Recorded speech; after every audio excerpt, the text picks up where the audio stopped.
हाँ चलो, last class में इंड एस 101 का एक विशाल सम बनाए थे, बड़ा वाला। लेकिन देखिए बड़ा सम जरूर था, प्रेजेंटेशन भी था, नोट्स बहुत सारा था, लेकिन बहुत डिफिकल्ट ऑनेस्टली नहीं था। सबसे इंटरेस्टिंग चीज था वो गवर्नमेंट ग्रांट वाला, याद है, जिसको हम लोग चाह के भी फेयर वैल्यू पे नहीं ला पाते थे क्योंकि वो मैंडेटरी एग्जेम्पशन है। There are very few mandatory exemption, एक हेज अकाउंटिंग में भी मैंडेटरी एग्जेम्पशन है। तो अब हम लोग ना इंड एस 101 का बचा हुआ दो सम बनाएंगे। दोनों सम ब्यूटीफुल है, लेकिन इतना बड़ा और कोई सा भी नहीं है। दोनों छोटा है पर दोनों अच्छा है और दोनों आपको आता है। थोड़ा कॉमन सेंस है, आप कर लेंगे। अच्छा, बेसिकली देखो, एक बात बोलेंगे कि हम लोग ये जो क्लास कर रहे हैं टुडे, शायद 4th नंबर क्लास होगा कि 5th number, 4th number class होगा।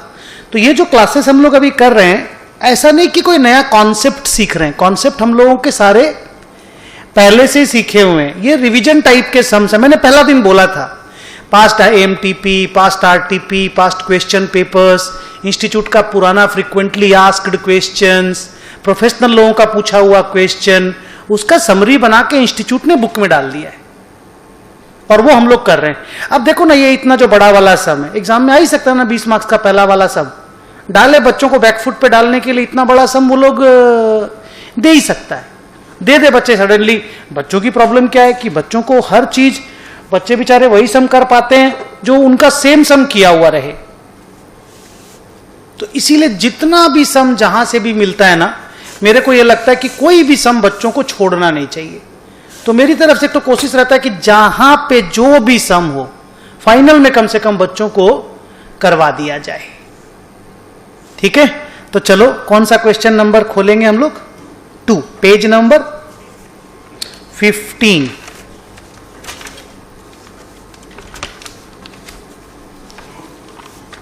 आज हो सकता है प्रिंट होकर के आएगा, तू अभी जेरोक्स करा ले।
एक तो जो बैलेंस शीट उल्टा पलटा करके लिखा हुआ है वो तो ठीक करेंगे ही, असेट साइड को ऊपर, लाइबिलिटी साइड को नीचे, वो तो कल वाला बात हो गया।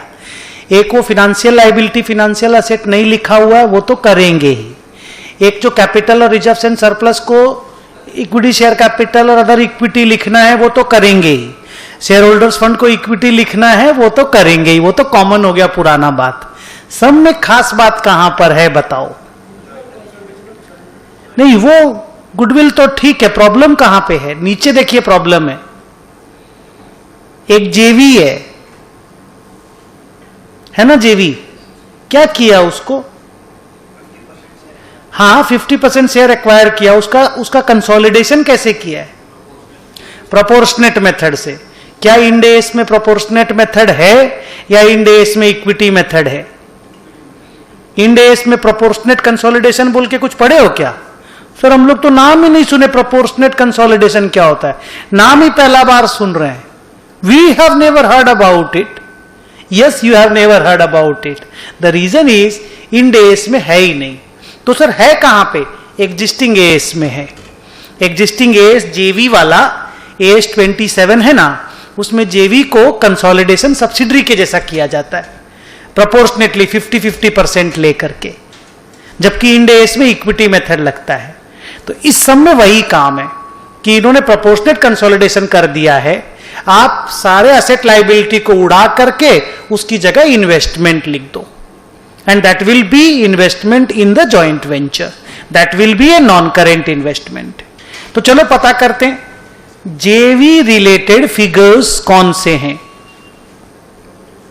एक एक करके नाम बताओ।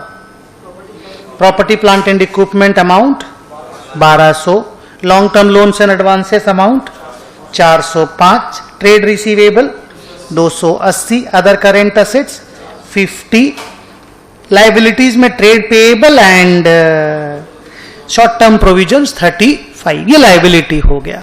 तो इन्होंने प्रोपोर्शनेट कंसोलिडेशन कर दिया, मतलब ये सारे फिगर को उन्होंने ऐड कर दिया। हम लोगों को ये सारे फिगर को उड़ा देना है, इसकी जगह इन्वेस्टमेंट इन जॉइंट वेंचर लिख देना है। दैट्स इट, और कुछ काम नहीं है। और एक काम है वो थोड़ा देर के बाद बताएंगे, बट मेन काम यही है। ठीक है, अब एक बार आप हमको ये सारा एसेट और लाइबिलिटी का टोटल बताओ। लाइबिलिटी माइनस करने का है,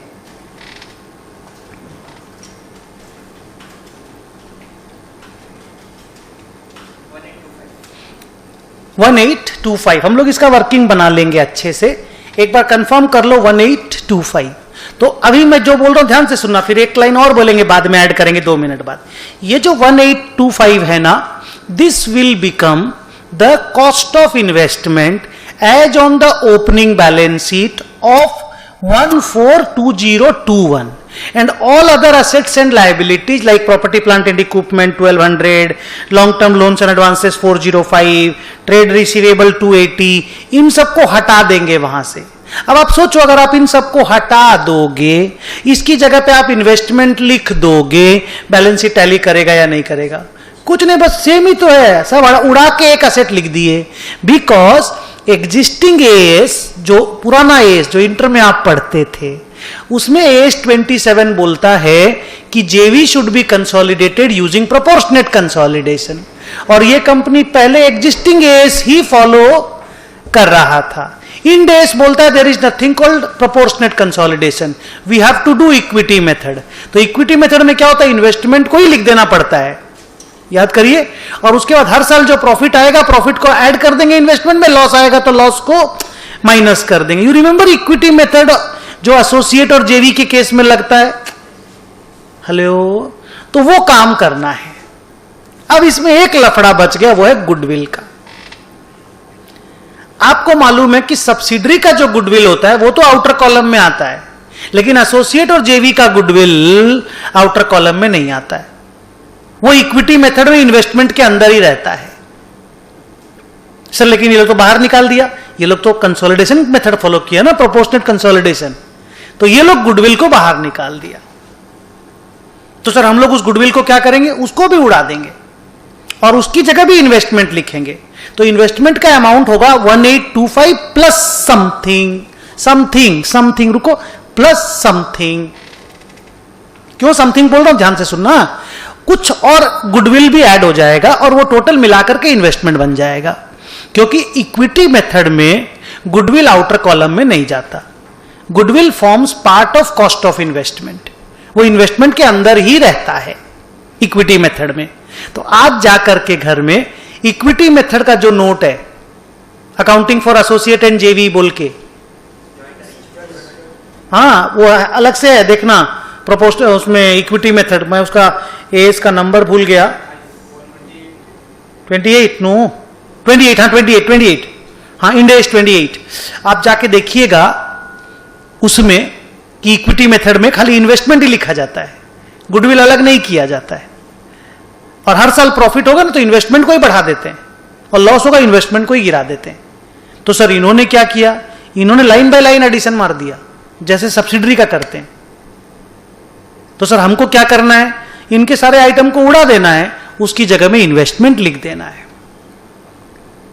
पहले बताइए क्लियर हुआ ये बात। अब आइए सबसे बड़ा प्रॉब्लम जिसको लेकर के अभी तक मैं पिछले 6 मिनट में बात भी नहीं किया, क्योंकि ये मेन बात समझा देने के बाद अब वो वाला बड़ा बात समझाएंगे। गुडविल के बगल में क्या लिखा हुआ है, goodwill on consolidation of subsidiaries and जेवीज।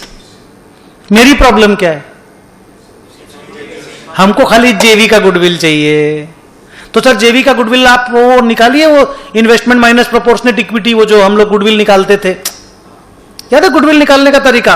पर प्रॉब्लम है इन्वेस्टमेंट का फिगर अगर दे ही देता तो हम तो डायरेक्टली इन्वेस्टमेंट लिख देते, इन्होंने इन्वेस्टमेंट का ही तो फिगर नहीं दिया। याद है ना गुडविल कैसे निकालते थे कंसोल बिजनेस कॉम्बिनेशन में, तो इन्होंने क्या किया, वो गुडविल निकाल दिया है लेकिन हमको इन्वेस्टमेंट का फिगर नहीं दिया है, और वो गुडविल भी नहीं दिया है क्योंकि गुडविल का मिलाया हुआ फिगर दे दिया है। अब द क्वेश्चन इज कि गुडविल कैसे निकालें। सर गुडविल का तो एक ही तरीका है, कॉस्ट ऑफ इन्वेस्टमेंट माने consideration paid minus net assets acquired. अब यहां पे क्या बुद्धि लगा के गुडविल निकल सकता है, उसका एक कॉमन सेंस चाहिए। उसका सेंस इंड एस में है, उसका सेंस है प्रोपोर्शनेट। मतलब जो नेट एसेट जेवी का है, जैसे ये जो गुडविल है 1, कितना गुडविल है 1507, ये टोटल बैलेंस शीट की गुडविल है, नहीं समझे। तो टोटल असेट का इतना गुडविल, तो 1825 का कितना गुडविल, यूनिटरी मेथड। अब करें क्या, और इंड एस में बोला हुआ है कि अगर आपको फर्स्ट टाइम एडॉप्शन में आप गुडविल वुडविल को डिवाइड नहीं कर सकें तो प्रोपोर्शनेट मेथड लगा दीजिए, और तो कोई तरीका नहीं है ना। या तो फिर तरीका वो हो उनके पास डेटा हो, डेटा से हमको इन्वेस्टमेंट दे दे, तो डेटा से इन्वेस्टमेंट दे देता तब तो इतना झमेला ही नहीं होता, फिर वहां तो गुडविल भी दे देता। वो नहीं दिया बोल के तो ये झमेला है, तो वो हम लोगों को करना पड़ेगा। And once that is done, हम एक जर्नल एंट्री टाइप का मार देंगे, उसके बाद आप खाली एसेट लायबिलिटी को बदल दीजिएगा। तो मैं आपके सामने पहले एक काम करूंगा, वो है नोट लिखाना कि ये काम हम क्या करने जा रहे हैं। 2 1825 का कंप्यूटेशन, 3 गुडविल को डिवाइड करना कि जेवी का गुडविल कितना है, उसके लिए 1825 का कॉरेस्पॉन्डिंग एसेट कंपनी के बैलेंस शीट से निकालेंगे, फिर 1825 में वो गुडविल ऐड करके टोटल कॉस्ट ऑफ इन्वेस्टमेंट आ जाएगा। ओके, लिखो।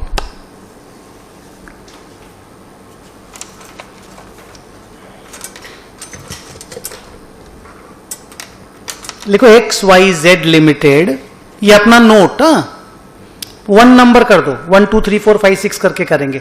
अच्छा इंटरेस्टिंग चीज है कि नहीं, अब ये साला सडनली एग्जाम में आ जाए बच्चे बैकफुट पे चले जाएंगे, इसीलिए करवा देना फायदेमंद है।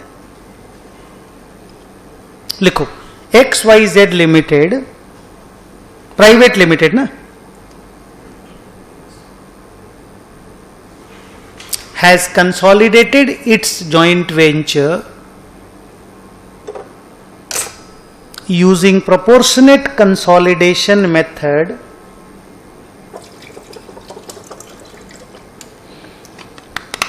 as per previous gap।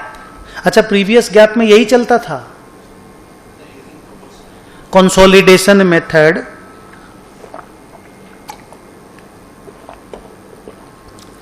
As per previous gap.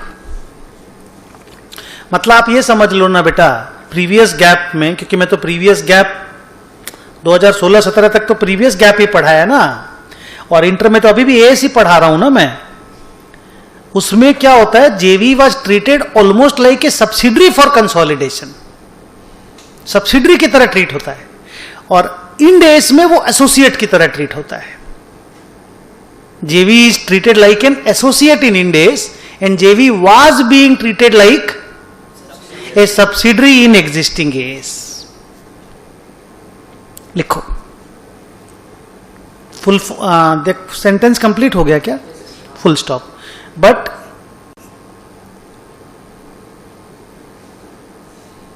under Ind AS system, it has to be accounted for. It मतलब joint venture, हाँ. It has to be accounted for as per equity method.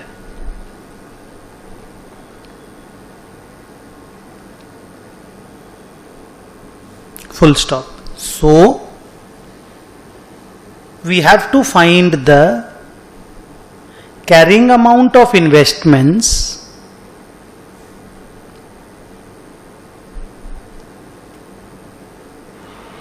as on the transition date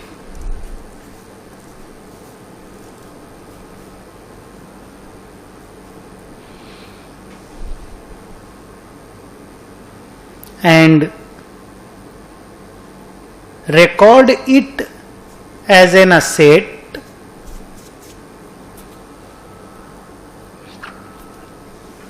and remove all the assets and liabilities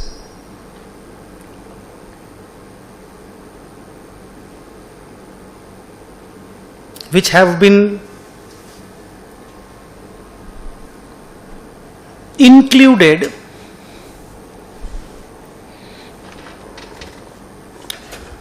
from the JV. बस यही काम करना है. Clear? अब लिखो number 2. नहीं, उसी में लिख दो ना, 1 में ही लिख दो, 1 में ही.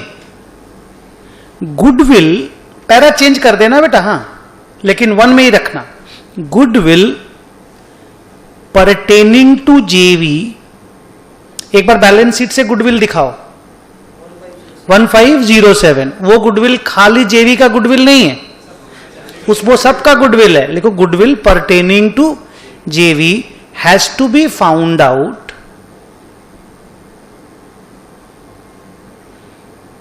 Proportionately in accordance with net assets.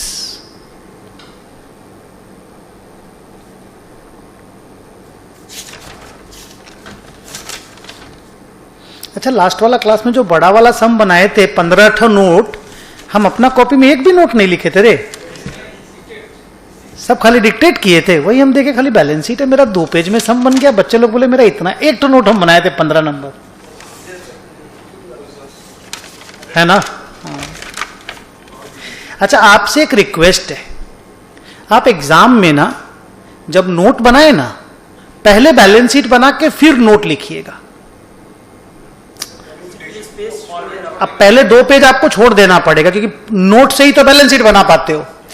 अब बैलेंस शीट के बाद नोट बनाने में आपको हालत खराब हो जाएगी, तो आप पहले 2 पेज छोड़ दीजिएगा बैलेंस शीट का, क्योंकि नोट्स ऑन अकाउंट्स की तरह काम करेगा आपका. ठीक है, चलो. मेरा 2 नंबर वर्किंग है, net assets of JV on 1421.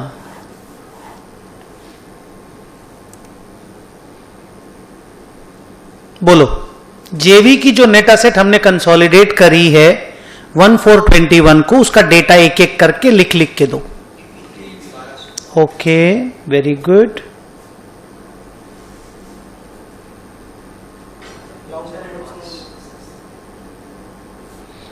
Long term loans and advances 405, यही वाला. Okay,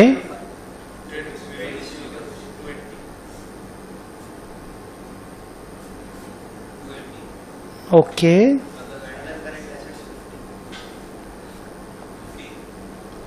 okay.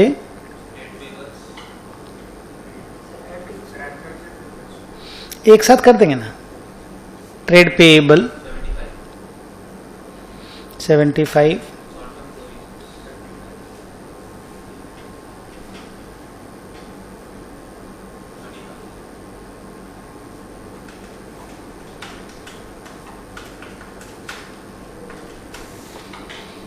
ये 1825, अगर गुडविल नहीं होता, अगर वहां ये लिखा होता goodwill pertaining to subsidiaries only,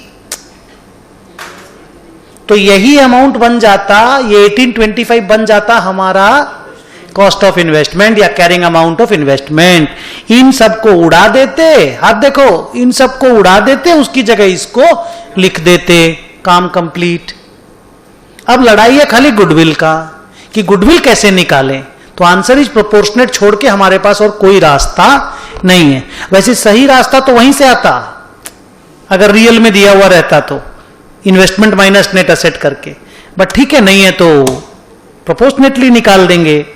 number 3, अब सुनो बच्चे, मैं एक बात बोलूंगा और मुझे गलती बताना, मैं गलत ही बोलूंगा, गुगली नहीं है, हम रॉन्ग बोलेंगे। ये 1825 नेट असेट है, ये 1825 नेट असेट है। सबको ये ओपनिंग बैलेंस शीट देखो, देखा, और हम नेट असेट बोल रहे हैं, रेडी, हम क्या क्या बोल रहे हैं देखो, 2288 प्लस 5245, गुडविल छोड़ करके रे, गुडविल तो निकालना ही है, plus 6350 plus 1818 plus 3763 plus 104 minus 475 minus 8455 minus 5904 minus 691 minus 1000, पूरी कंपनी का ले लिए। अगर वो सारा ले लेते हैं और इसके साथ कंपेयर करते हैं, क्या एरर है? नहीं, 50 का ही ले रहे हैं, 50% का प्रॉब्लम नहीं है, कुछ और है, वो बोलेगा, बोलो। हाँ सर, उसमें बहुत सारा ऐसा असेट है जिसका गुडविल से कोई कनेक्शन नहीं है। ये जो असेट है ना, जो बिजनेस के साथ एक्वायर किया जाता है, इसी से गुडविल निकाला जाना चाहिए। तो ये जो 6 आइटम है ना, 6 आइटम, इसी का ही तो कंपनी का फिगर देखेंगे तब ना प्रोपोर्शनेट निकलना चाहिए। कंपनी में तो और बहुत सारा असेट लायबिलिटी हो सकता है, but they should not be compared to find the proportionate goodwill. लिखो 3 number, in order to find the proportionate goodwill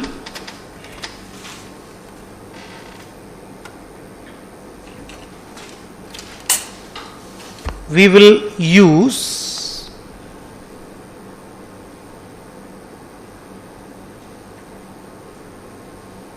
the same data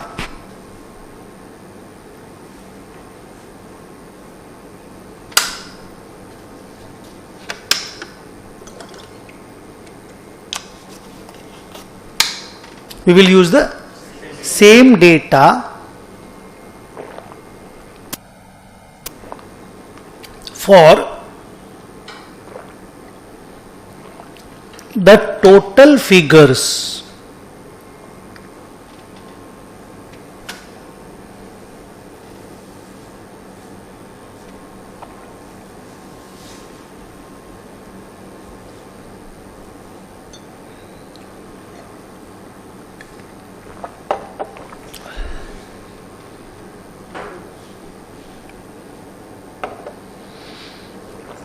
एक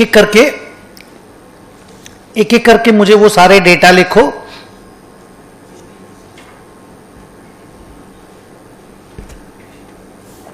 बोलो PP,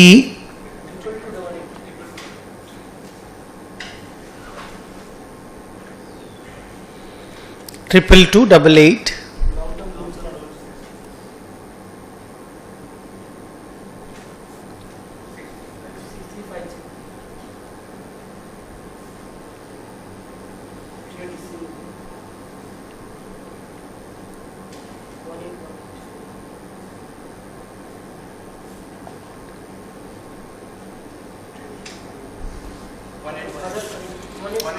one eight.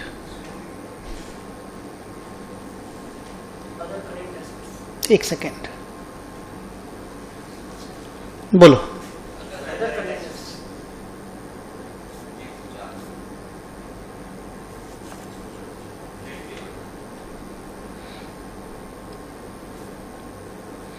Trade payable 8, bracket,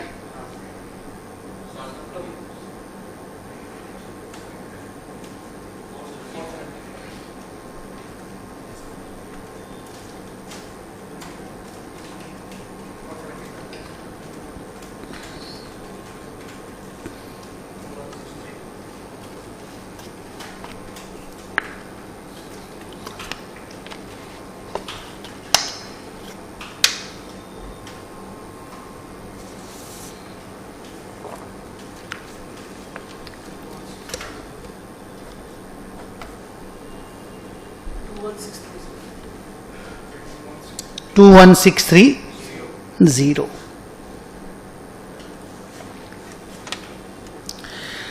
अब हम लोग ये बोल रहे हैं कि 21630 के लिए 1507 का गुडविल है, तो 1825 के लिए कितना गुडविल है? लिखो proportionate goodwill is equal to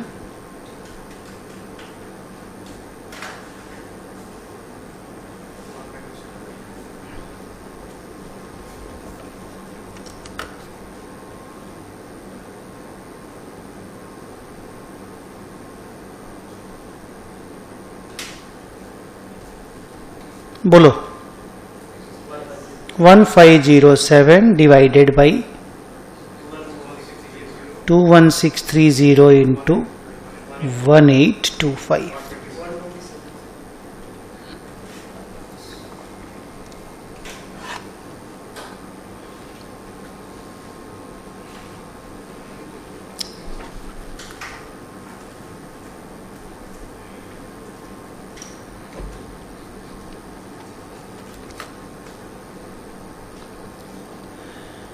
अब क्या करना है बताइए?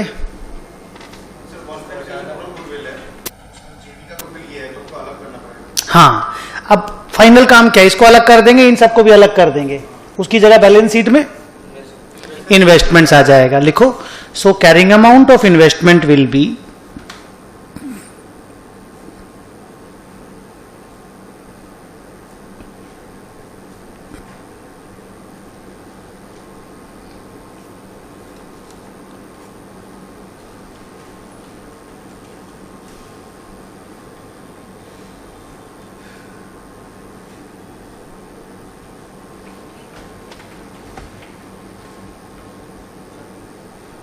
$1825 प्लस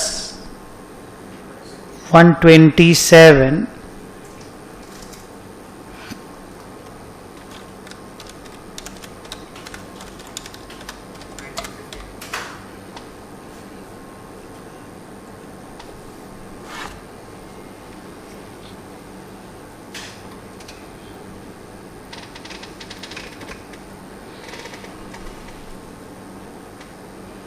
करना क्या है?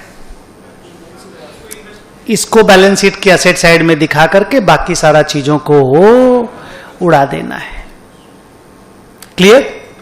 आईसीएआई ने जो अपना सॉल्यूशन दिया उसमें मेरे को एक छोटा सा एरर लगा। आप एक बार आज घर जाकर के जज करिएगा अच्छे से। उन्होंने क्या किया, ये जो असेट निकाला ना, इसमें गुडविल भी ले लिया और उसको बोला this is my total net asset. Did you get the point? तो उसके कारण गुडविल का आंसर थोड़ा सा 7-8 रुपया से चेंज हो गया। तो हमको लग रहा है कि this is correct. Comparative data इसी से आता है, तो मैंने ये काम किया है। ठीक है, अपने एक दिन और जज करके अच्छे से, और कहीं से कोई डेटा मेरे को मिलेगा तो मैं आपको बताऊंगा। अभी मेरे को ये करेक्ट लगा तो मैंने ये किया। चलो नया बैलेंस शीट बना लो फॉर्मेट में।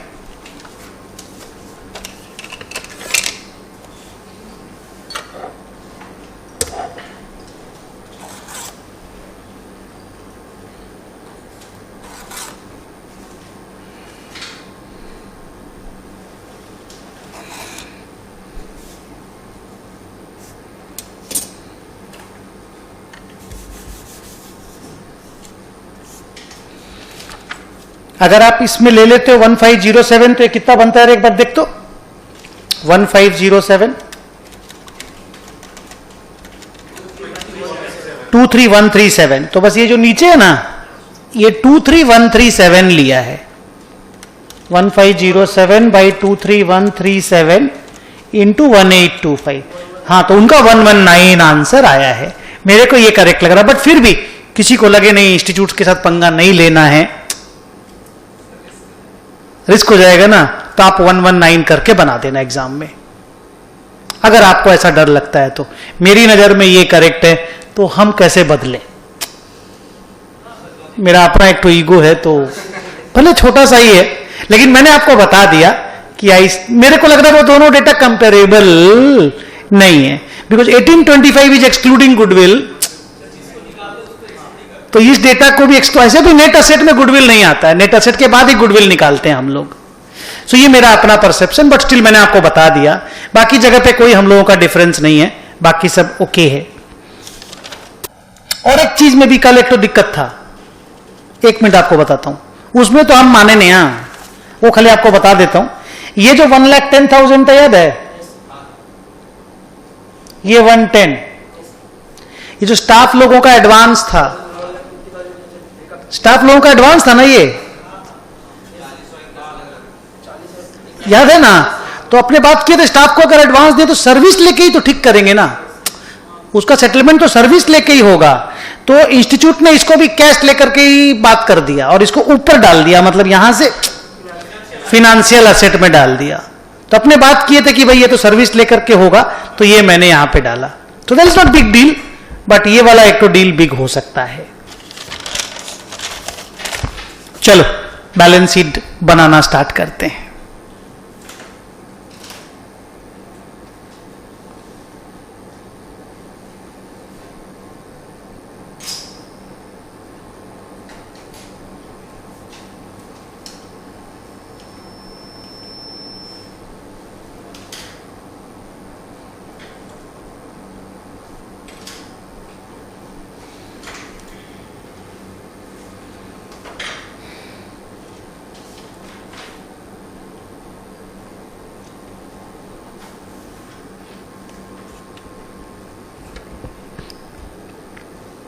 पहले एसेट का नाम बताओ, नॉन करेंट एसेट लिख के पीपी ना।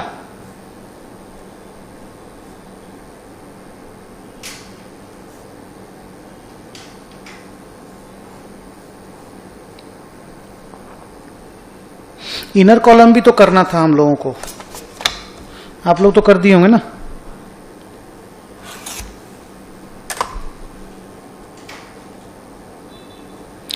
चलो पीपी का अमाउंट बताओ।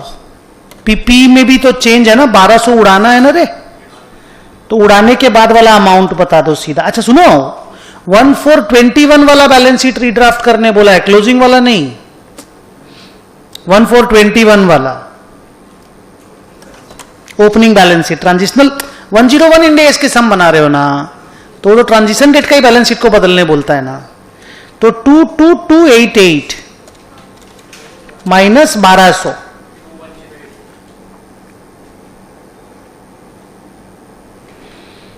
नेक्स्ट आइटम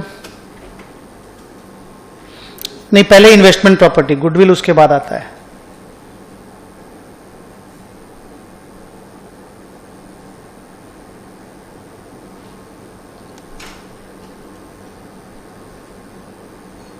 बोलिए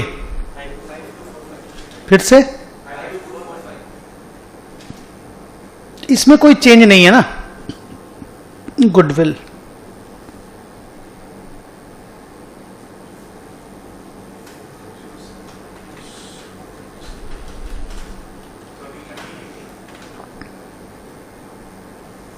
$1380, गुडविल में तो चेंज था, कर दिया ना माइनस, ओके सॉरी, मुझे लगा कि नहीं किए। नेक्स्ट हो गया ना। अब फिनेंशियल एसेट लिखना स्टार्ट कर दें।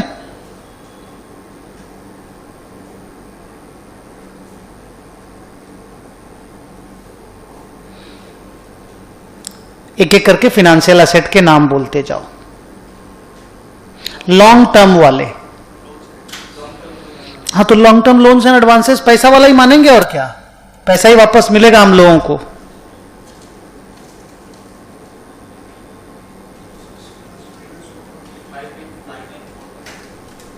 59 इनर कॉलम में लिख देते हैं 5945।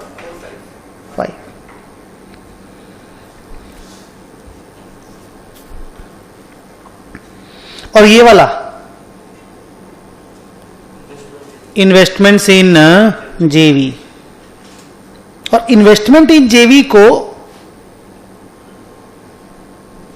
फिनेंशियल एसेट के अंदर लिखना चाहिए क्या रे? नहीं, मतलब सारे इन्वेस्टमेंट को तो लिखते हैं, लॉन्ग टर्म इन्वेस्टमेंट ही दिखाया जाता है तो फिनेंशियल इंस्ट्रूमेंट ही। एक बार दिखाते हैं यहीं पे, फिर देखेंगे कितने का इन्वेस्टमेंट इन जेवी। अभी वो वाला भी जोड़ देना 127 1952।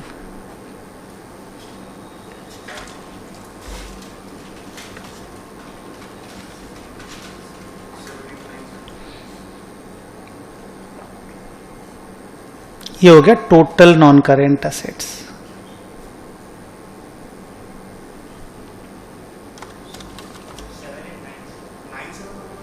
फाइव जीरो बोला तुम? मैं नहीं देख रहा हूं, मैं टोटल लास्ट में देखूंगा, टैली नहीं होगा जब।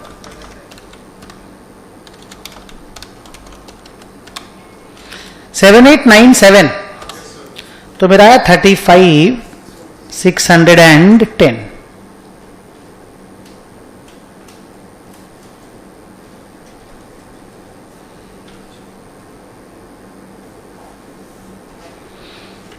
Current asset starts with inventory.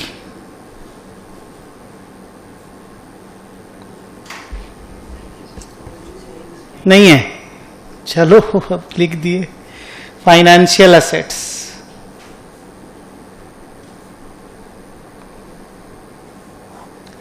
चलो बैलेंस शीट में बताओ क्या क्या फाइनेंशियल एसेट्स हैं। Trade receivable,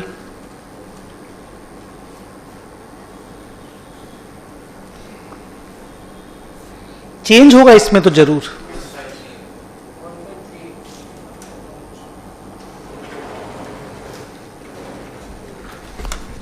short term investments देखो ठीक अच्छे।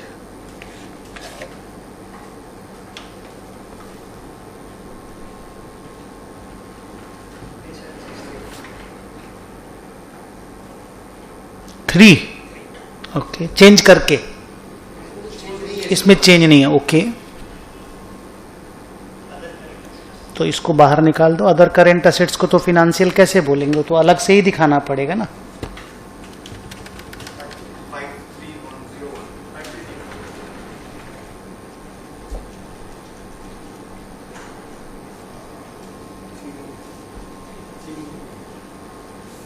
अदर करेंट एसेट इसमें चेंज है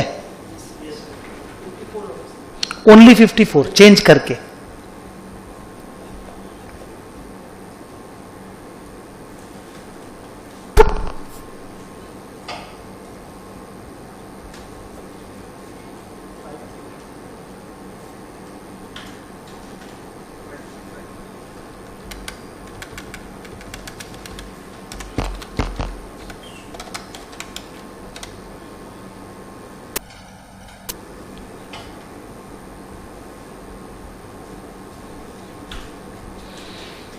फोर 4965 का मेरा टोटल करेंट एसेट आया। हाँ टोटल एसेट आया, सॉरी। और करेंट एसेट मेरा टोटल आया 5355 का। सब मैच कर रहा है राउंड मन एकदम 1 to 1। ओके, अब हम लोग लिखेंगे लायबिलिटी साइड का, इक्विटी एंड लायबिलिटीज।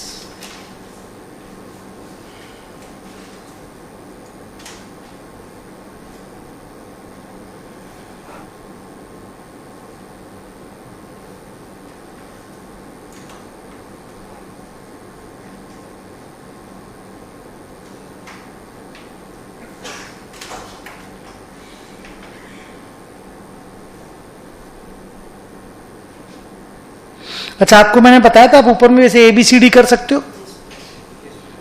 ये A है बच्चों, ये A, ये B, ये C, ये D, और ये D का रोमन 1 रोमन 2। अगर आपको ABCD कभी लिखना हो तो चलो आप तो नहीं लिख रहे हो ना ABCD, लिख रहे हो तो ठीक है, कोई बात नहीं, मेरे को इसका अमाउंट बताओ। 7953, ठीक है। इस सब में तो चेंज नहीं हुआ ना, इक्विटी विक्विटी थोड़ी चेंज हुआ।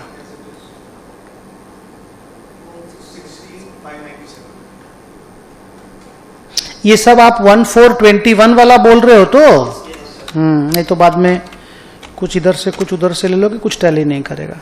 24,550,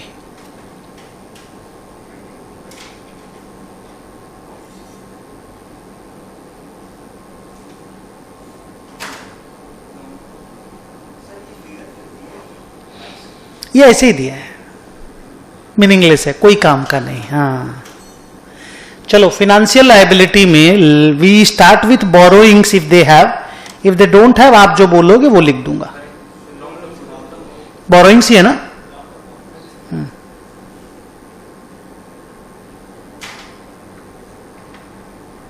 अमाउंट प्लीज, कोई चेंज नहीं है। ओके, अगला आइटम का नाम,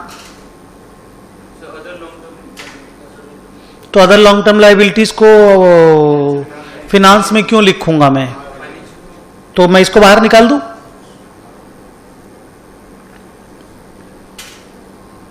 लॉन्ग टर्म प्रोविजंस भी है,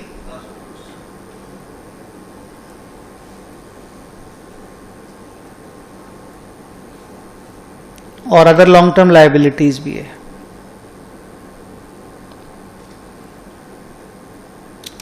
बताइए लॉन्ग टर्म प्रोविजंस कितना है? 691, और other long term liabilities change भी होगा इसमें, जरूर नहीं है 59। बाप रे, इन तीनों को मैं ऐड कर देता हूं, टोटल नॉन करेंट लाइबिलिटी आ जाएगा।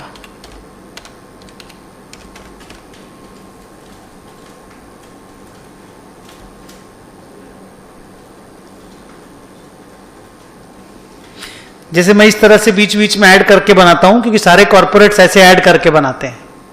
आपका अगर मन नहीं करे ना बीच बीच में ये जो बीच बीच में दो दो लाइन टाना हुआ है, आपको लगे ना पूरा एक साथ मेरा रहे, तो आप वो कर सकते हो।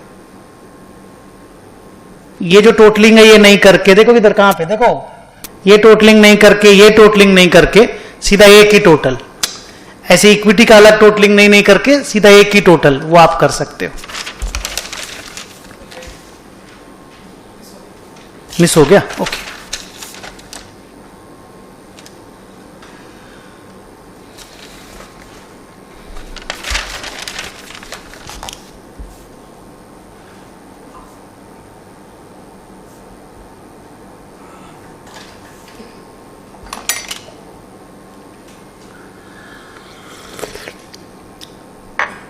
करेंट अच्छा, आप लोगों ने तो वो अमेंडमेंट क्लास कर लिया था 116 वाला, खास करके वो जो कोविड की वजह से जो चेंजेस आया, रेंट रिडक्शन वाला, और कंसंट्रेशन टेस्ट तो एग्जाम में आएगा ही आएगा, और कोविड वाला भी आएगा, क्योंकि अभी भी कोविड चल रहा है कहानी में। तो तुम तो एकदम सीरियसली जो मई में एग्जाम दे रहा है, वो तो 116 का जो अमेंडमेंट है उसको तो करके ही जाना एकदम अच्छा से। होगा जरूर बेटा, मुझे मालूम नहीं यूट्यूब में है कि नहीं है। चलो करेंट लायबिलिटी सब बताओ एक एक करके। हाँ, पहले फाइनेंशियल लायबिलिटी, ये तो स्टार्ट ही होता है फाइनेंशियल लायबिलिटी से। हाँ कर रहा हूं, करेंट लायबिलिटी में फाइनेंशियल लायबिलिटी से स्टार्ट कर रहा हूं, बोलो। इनर कॉलम में लिख रहा हूं एक बार, हाँ बोलो। चेंज होगा ना, बोलो। चेंज करके, और क्या है, शॉर्ट टर्म प्रोविजन को तो यहां नहीं लिख पाऊंगा, मेरे को अलग से लिखना पड़ेगा। हाँ, तो इसको बाहर निकाल देते हैं।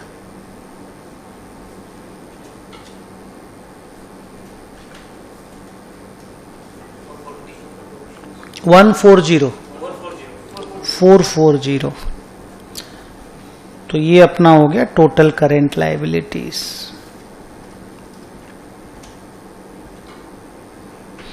8820।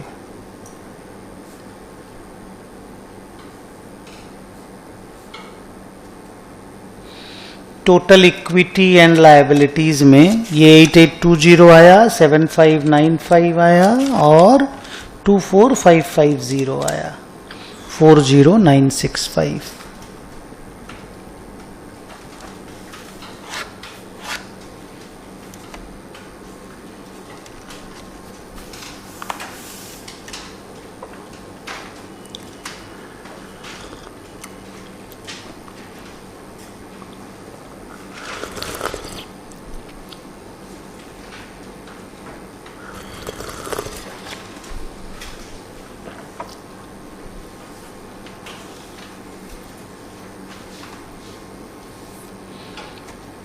Our next question will be question number 3.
Very similar to the first sum बड़ा वाला, पर उसका बहुत छोटा version, but very similar to the sum number 1।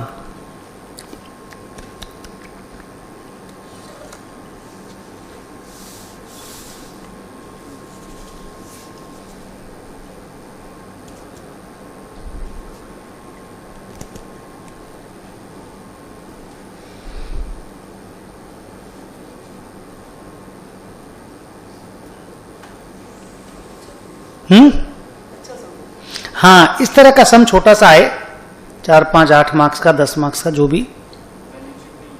हाँ, बैलेंस शीट नहीं है, उतना बड़ा ज्ञान नहीं है। हाँ, पहले मुझे बताओ ए नंबर पॉइंट पे आपको क्या बोलना है? कर सकता है? तो कितना रुपया का फेयर वैल्यू गेन होगा? 5.5, और वो रिवैल्यूएशन सरप्लस बोल के हम एडजस्ट करेंगे, ओसीआई में हम एडजस्ट करेंगे। वो भी करंट ईयर के पीएल में नहीं, सीधा बैलेंस शीट में एडजस्ट होगा, क्योंकि दिया जा रहा all transitional adjustments. B, dividend आएगा नहीं, तो मेरा रिटेन्ड अर्निंग बढ़ जाएगा। बोलिए, रिटेन्ड अर्निंग बढ़ जाएगा। नेक्स्ट, और पूरे 78 लाख से बढ़ेगा। ये पूरा 75 लाख इंक्रीज अमाउंट है कि इन्वेस्टमेंट का फाइनल अमाउंट है? इंक्रीज अमाउंट है, तो बढ़ाना है। नेक्स्ट,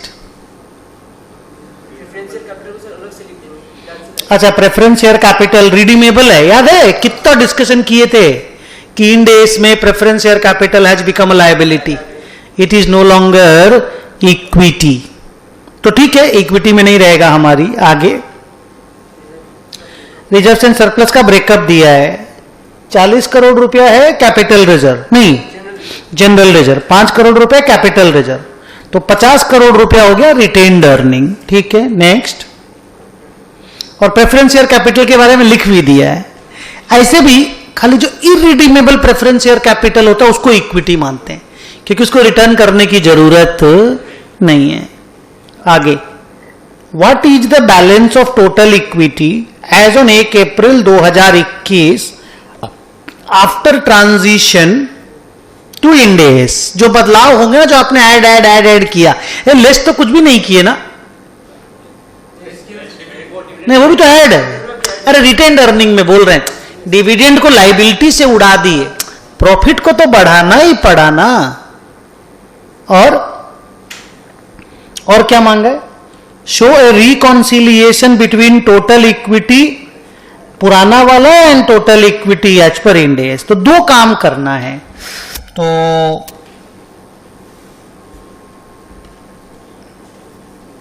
पहले लिखो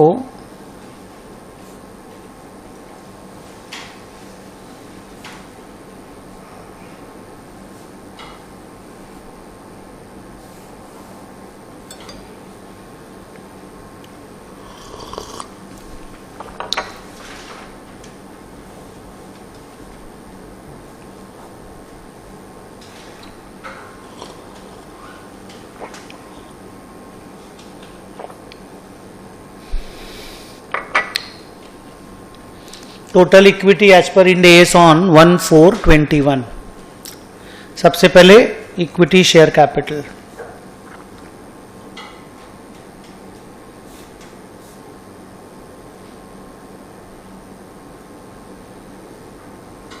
अमाउंट प्लीज 80 crores के लैक्स। तो मैं 80 लिखूं कि 7 जीरो बनाऊं?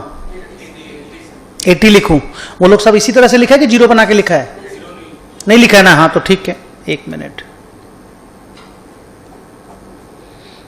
अदर इक्विटी में एक एक करके ब्रेकअप चाहिए पहले। हाँ, कैपिटल रिजर्व,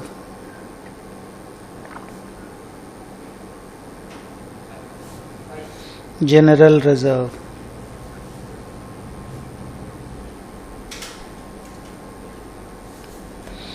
रिटेन्ड अर्निंग का एडजस्टमेंट करेंगे और रिवैल्यूएशन सरप्लस अलग से लिख देंगे।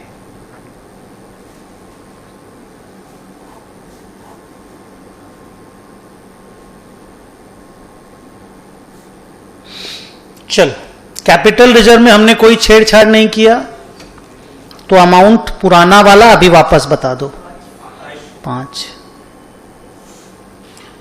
जनरल रिजर्व में भी हमने कोई छेड़छाड़ नहीं किया, 40। रिटेन्ड अर्निंग ऐसे ओरिजिनल ऐसे आप अंदर दिखा के जो आप चेंजेस करोगे उसका नाम दे दे के चेंजेस, फाइनल अमाउंट बाहर निकल जाएगा। और यहां एक अमाउंट और आ जाएगा, रिवैल्यूएशन सरप्लस।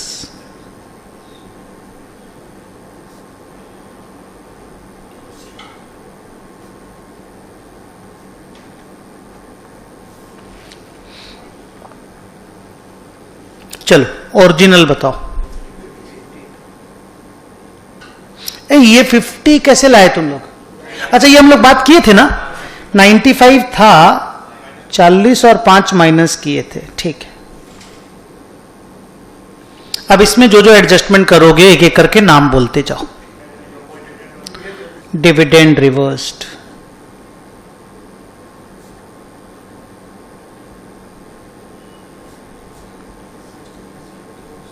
एक साथ 0.78 लिख देता हूं।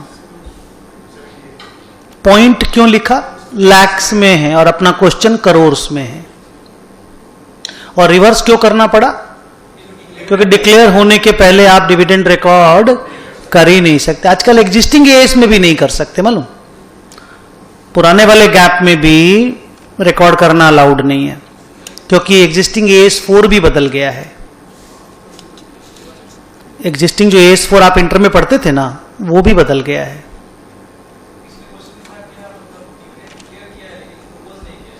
सेम चीज था, यही वाला चीज। बोलो। Investments gain, gain in investment, amount 2 ही तो है ना?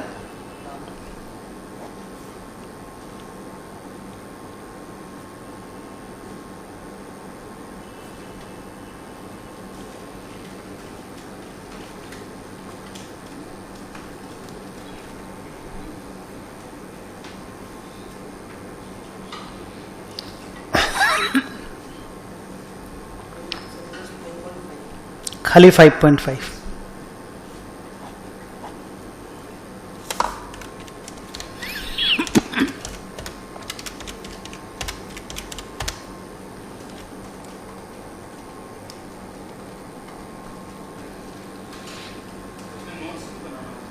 मांगा नहीं है तो कैसा क्वेश्चन बनाया देख, व्हाट इज द बैलेंस, माने अमाउंट की बात कर रहा है सिर्फ।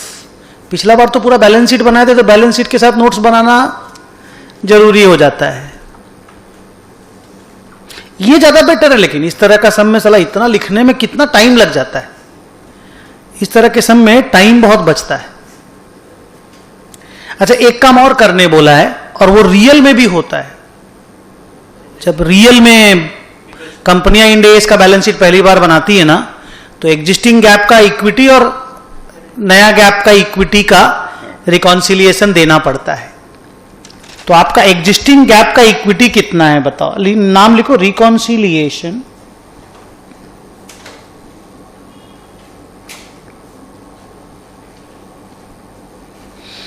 Between equity of existing gap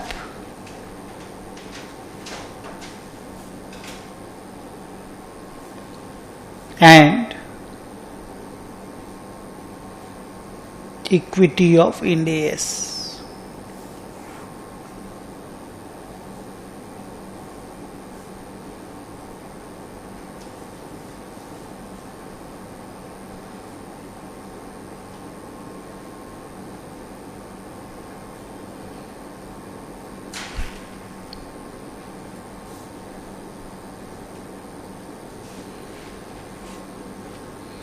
इसके लिए मैंने तुम लोगों से पूछा नहीं, क्योंकि ये तीनों बात हो चुका था। एक बार वापस से कंफर्म खाली कर लो, पूछ नहीं रहा हूं मैं, आई एम कॉन्फिडेंट कि मैं करेक्ट हूं।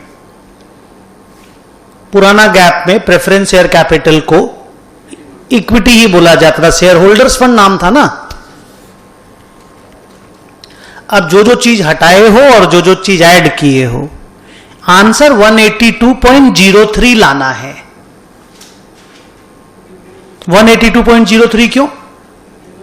क्योंकि अभी आपने 182.03 निकाला है, तो इसमें और 182.03 के बीच जो भी रिकॉन्सिलिएशन है उसका नाम और एडलेस बोलो। सबसे पहले preference share capital treated as liability,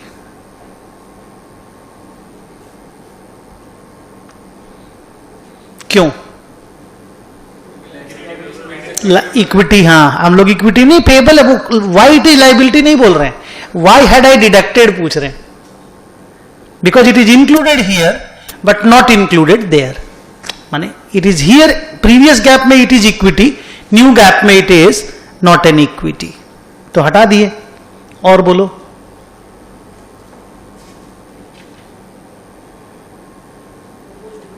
हाँ डिविडेंड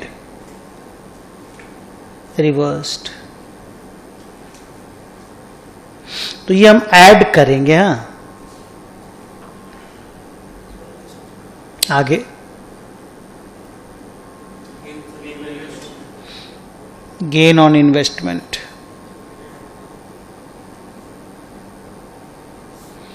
ये भी ऐड होगा, और gain on revaluation of land,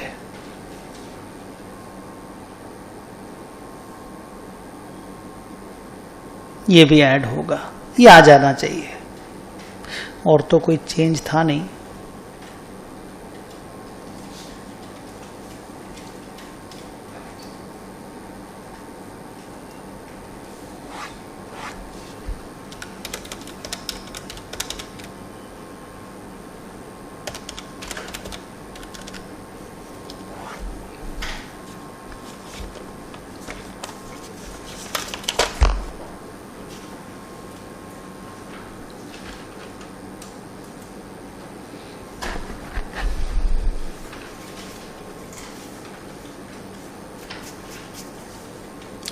so end AS 101 में 4 सम्स था, हम लोगों ने सॉल्व कर लिया। अब हम लोग नहीं, वो चौथा वाला सेम था ना, गवर्नमेंट ग्रांट का सेम सम था, तो वो अवॉइड कर दिए हम लोग। लास्ट क्लास में बात तो किए थे। तो our next topic will be employee benefits, Ind AS 19।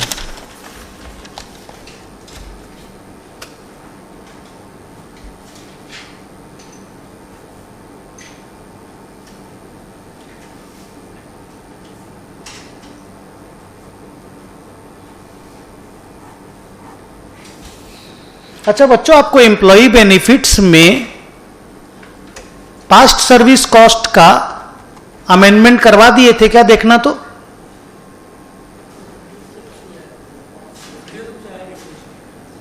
आपके पास कॉपी है?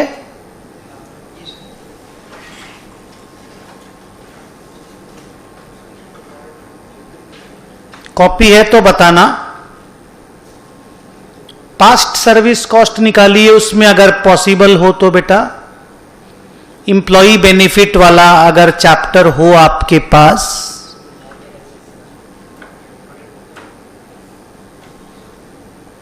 नहीं है?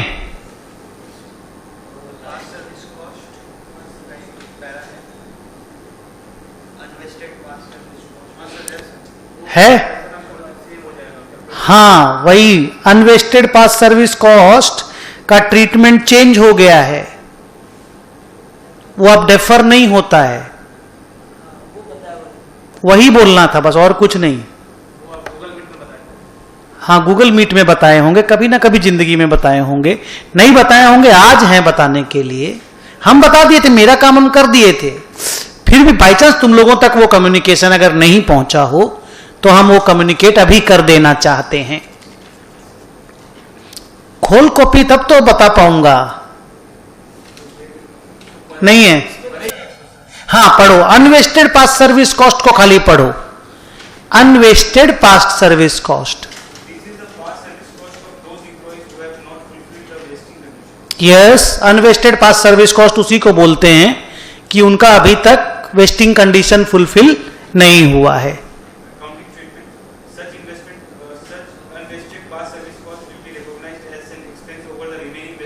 तो ये over the remaining vesting period वाला कहानी खत्म हो गया है। इसको वन शॉट में ही पीएल में भेजना पड़ेगा। जैसे 2 साल का अनवेस्टेड पीरियड बाकी है तो 2 साल में धीरे धीरे डेफर कर देते थे ना, अब चल ना, वो थोड़ा सा लूज एंड छोड़ा हुआ था रे, उसको प्लग कर दिया और कुछ नहीं। तो वो ओवर द रिमेनिंग पीरियड अब नहीं है, 1 ही साल में खत्म करना है। थोड़े स्ट्रांग हो गए और क्या, तो उसको चेंज कर दे बस, उतना सा, और कुछ नहीं करना है। हाँ, वन शॉट। अरे पहले क्या था ना, अगर मान लो कोई इंप्लॉई है, हम लोगों ने उसका कोई पुराना बेनिफिट को रिवाइज किया और उसको बोला तुमको 2% की जगह 2.5% ग्रेचुइटी देंगे, तो उस समय क्या होता था, जो आधा % का एक्स्ट्रा ग्रेचुइटी का जो पुराना वाला लाइबिलिटी आता था ना, तो लाइबिलिटी में तो तुरंत रिकॉर्ड हो जाता था। असेट मैंने जो एक्सपेंस में डालते थे ना उसको, जैसे मान लो उसका 5 लाख रुपए एक्स्ट्रा लाइबिलिटी आया, तो 5 लाख का लाइबिलिटी रिकॉर्ड कर दिए और 5 लाख को पीएल में डालने के लिए धीरे धीरे डालते थे। फॉर एग्जांपल, अगर मान लो उसको 5 साल का सर्विस पीरियड है कि 5 साल में ग्रेचुइटी पेएबल है और वो 3 साल ही अभी तक कंप्लीट किया है, तो अगला 2 साल में 2.5 लाख डाल देते थे। अब बोलते 2 साल में मत डालो, एक बार में डाल दो। माने वेस्टेड और अनवेस्टेड के ट्रीटमेंट में अब कोई फर्क नहीं रह गया। हाँ, करेंट सर्विस कॉस्ट के जैसा हो गया, वन शॉट में पीएल में डालना है, वेस्टेड और अनवेस्टेड का जिक्र नहीं करना है, दैट्स वन शॉट। तो क्या लिखे हो बताओ अपनी कॉपी में, मैं सुधरवा देता हूं। अरे रुक रे बाबा, वो सब ठीक है, खाली इसका कहानी है। बताओ क्या लिखे हो? Unvested past service cost will be recognised as an expense immediately.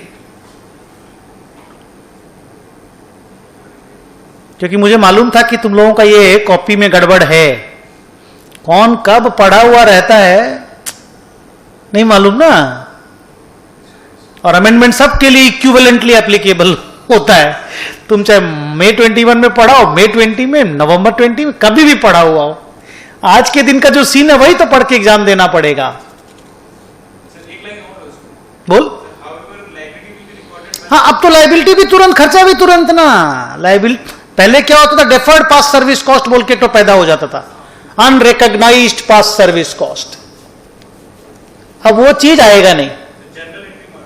हाँ हाँ, वो जर्नल एंट्री अब क्या मारा हुआ बताओ, अब वो सीधा पीएल। अब past service cost debit to liability हो जाएगा, अब वो वन शॉट में चला जाएगा। वो नीचे वाली जर्नल मारने की जरूरत नहीं, एक ही जर्नल में काम हो जाएगा। Past service cost account debit to liability. Journal भी चेंज कर दो, जर्नल भी चेंज कर दो, जब मैं बैठा हूं तो मैं करवा ही देता हूं ना। थोड़ा सा लिबरल ट्रीटमेंट था, वो खत्म हो गया। थोड़ा सा ही लिबरल था, बहुत ज्यादा भी नहीं था। डेफरल मिलता था, डेफरल नहीं मिलता है बस। तो बस अब उसके रिलेटेड जो भी चीजों को चेंज हो गया, और क्या, अब उतना मत दिमाग लगा। अब यूआरपीएससी नहीं होगा, वो आते ही तुरंत पीएल में डाल देना है। तो इंस्टीट्यूट अब उससे रिलेटेड सम नहीं डालेगा, चिंता मत करो। उसके यहां पे पास सर्विस कॉस्ट ही लिखा हुआ रहेगा, और अगर वेस्टेड अनवेस्टेड लिख भी दिया तो both will be treated equivalently, वो लोग लिखेगा ही नहीं। आपको एक लाइन बोलने से हो गया, vested and unvested past service cost will be treated similarly, अगर आप लोग ये पढ़े हैं तो। और अगर आप लोग इसी तरह से पढ़े हैं कि दे आर वन, पहले से ही वन, तो फिर आपके लिए कोई चेंजेस नहीं है। ठीक है, चलो हम लोग अब इंप्लॉय बेनिफिट के सम बनाते हैं। सुनिए, मैं इंप्लॉय बेनिफिट के सारे सम बनाऊंगा। सबसे पहले मेरे को लास्ट 2 सम बनवाने हैं। 16 एंड 15 नंबर ऑफ सम्स देखिए, बाप रे बाप। हाँ, और मैं एक बात भी बोलूंगा, तुम लोगों का भी देखना, पुराना जो इंड एस 19 का बहुत ज्यादा सम्स नहीं बनाया हुआ है, बहुत ज्यादा एग्जाम्पल बना के दिए हम। वो जो हम एग्जाम्पल बना के दिए ना, वो इंस्टीट्यूट सम में डाल दिया। तो बढ़िया है ना, प्रैक्टिस करने मिलेगा। आप देखिए, हम बहुत सारे एग्जाम्पल दिए हैं, करंट सर्विस कॉस्ट, ये वो करके लंबा लंबा एग्जाम्पल दिए हैं। हाँ, रिकनसाइल करना होता है, पास्ट प्लान असेट को रिकनसाइल करना होता है, लाइबिलिटी को रिकनसाइल करना होता है, वो सबका ना अब इंस्टीट्यूट ने अपनी तरफ से सम दे दिया है। तो जब इंस्टीट्यूट ने अपनी तरफ से सम दे दिया है, तो अब इनके एग्जाम में आने के चांसेस बहुत बढ़ गए हैं। तो सबसे पहले आप सम नंबर 16 करोगे।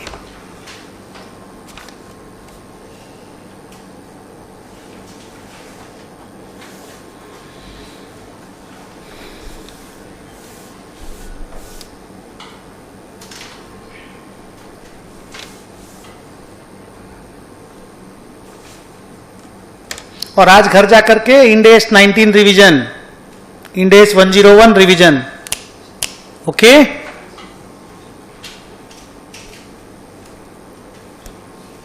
मे 22 वाला बच्चा, तुमको भी रिवीजन करना है।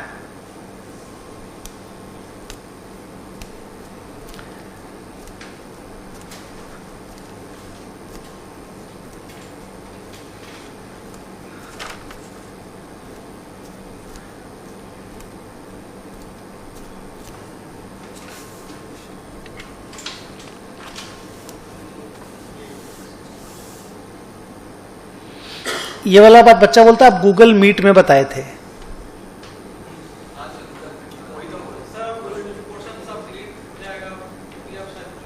तो वही वाला ही था।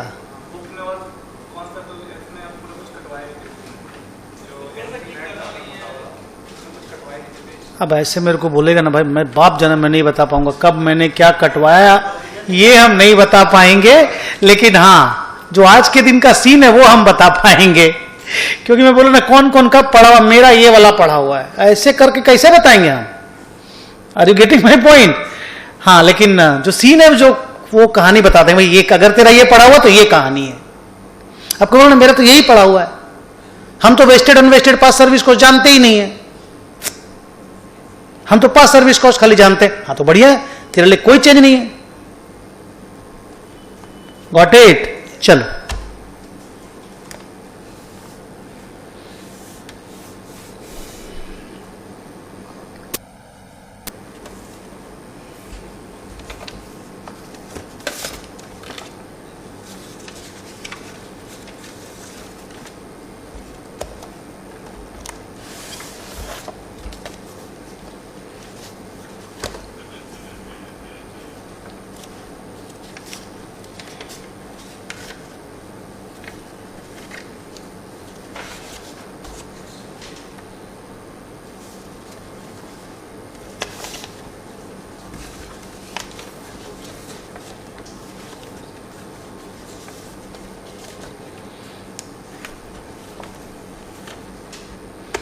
इसको ना, ये जो क्लास में ले रहा हूं 15, 20, 25, कितनी क्लास लगेगी नहीं मालूम, लेकिन मेरे को लगता है 25 क्लास लग जाएगा तो 2 घंटा का, नहीं इतना सारा इंडेस है।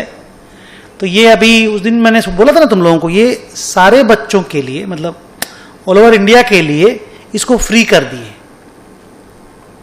लेकिन उनको क्योंकि मैट नहीं दे पाएंगे हम लोग, तो वो लोग गूगल ड्राइव से प्रिंट आउट ले लेगा। मैट गूगल ड्राइव में डाल देंगे एक एक करके, बस उन लोगों को वो रजिस्टर करना पड़ेगा मेरे वेबसाइट पे जा करके कि आप रजिस्टर कर लीजिए और उसके बाद आप क्लास करिए, क्योंकि ये सभी बच्चों के लिए जरूरी है। कभी भी आप पढ़ें 2016 के बाद, नहीं समझे, 2016 के बाद आप कभी भी पढ़े हुए हैं, ये तो रिवीजन क्लास टाइप का हो गया ना, तो सभी बच्चों के लिए जरूरी है, चाहे मेरा स्टूडेंट हो या नहीं हो, सबको अलाउ कर दिए। हाँ, सोशल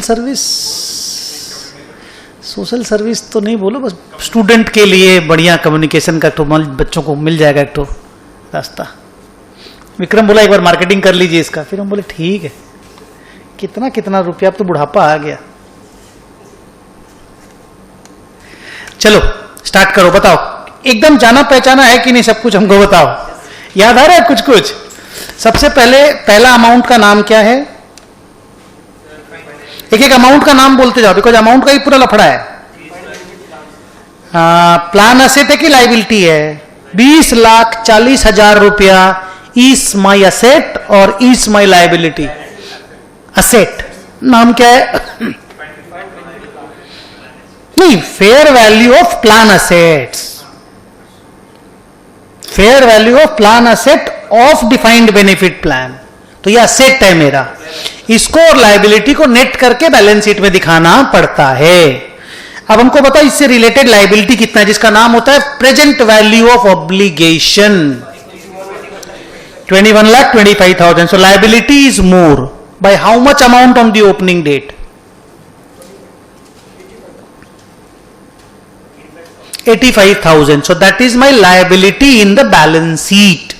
इसको नेट लाइबिलिटी भी बोला जाता है।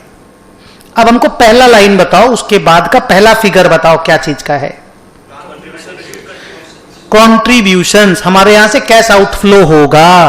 हम जब कॉन्ट्रीब्यूशन करेंगे, और मुन्ना सब इधर देखो, ऑर्गेनाइजेशन कॉन्ट्रीब्यूशन करेगा तो उसका कैश आउटफ्लो होगा और उसका प्लान असेट बढ़ जाएगा। जर्नल एंट्री होता है plan asset account debit to bank. मैं एक एक करके जर्नल कराया हूं एकदम अलग अलग अलग अलग करके, और इसके लिए अभी लाइबिलिटी नहीं बनेगा। ये कॉन्ट्रीब्यूशन है, ये खाली असेट को अफेक्ट करेगा, क्योंकि हम ले जाके पैसा जमा कर दिए, एलआईसी को दे दिए पैसा। एलआईसी सबसे ज्यादा ग्रुप ग्रेच्युटी मेंटेन करता है इंडिया में, तो हम उसको पैसा दे दिए, तो it is my asset to bank. Next, ये दोनों चीज चेंज हो जाएगा, लाइबिलिटी भी और असेट भी। बोलो क्यों? लाइबिलिटी पे कर दिए तो लाइबिलिटी कम हो गया, और पेमेंट हम अपना कैश से तो करेंगे नहीं, प्लान असेट से ही पेमेंट होगा, तो प्लान असेट भी गिर जाएगा। इसका एंट्री आता है liability account debit to asset account, present value of obligation account debit to plan asset. जाके पढ़िएगा, सबसे खतरनाक इंडेस था ये, one of the most dangerous. अगर किसी को फिनेंशियल इंस्ट्रूमेंट अलग से डिफिकल्ट लगता होगा तो फिर ये भी दमदार था।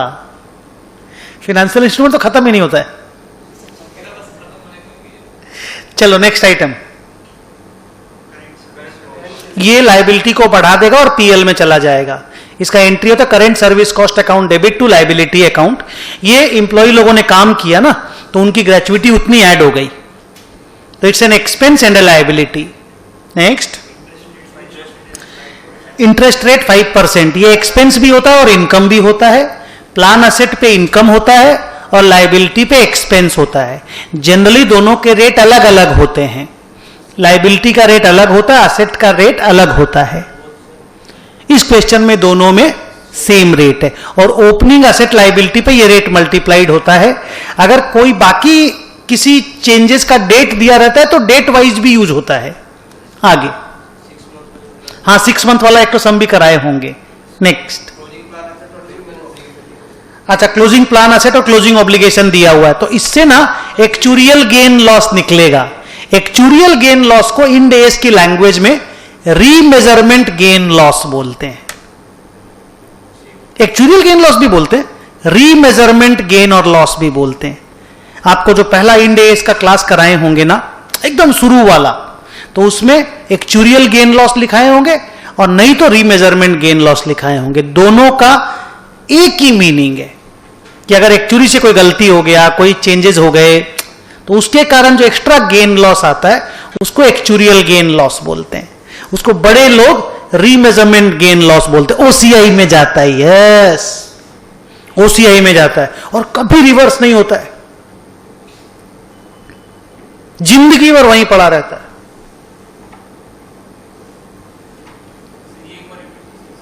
अभी करा के दिखाएंगे ना, अभी होगा, बार बार होगा, हर सब में होगा, चिंता मत कर।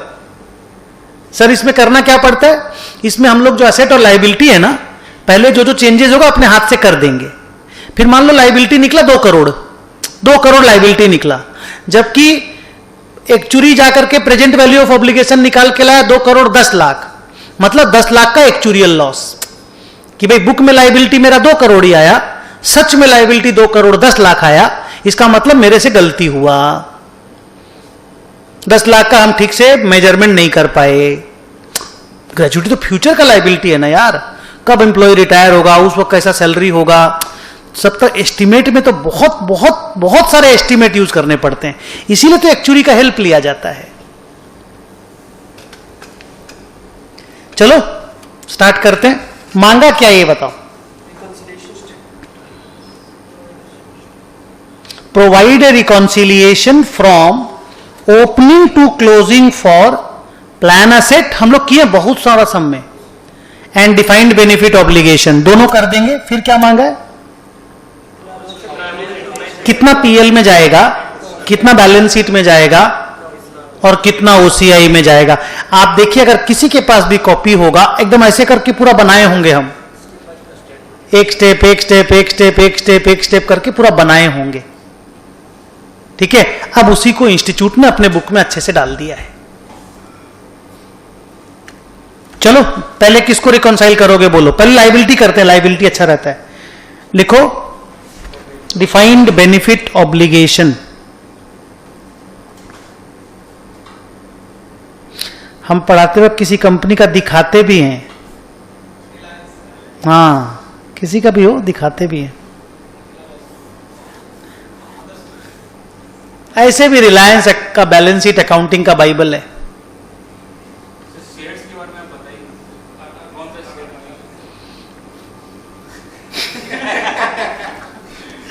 डिफाइंड बेनिफिट ऑब्लिगेशन बोलो, ओपनिंग से क्लोजिंग तक जाएंगे तो लिखो opening present value of obligation,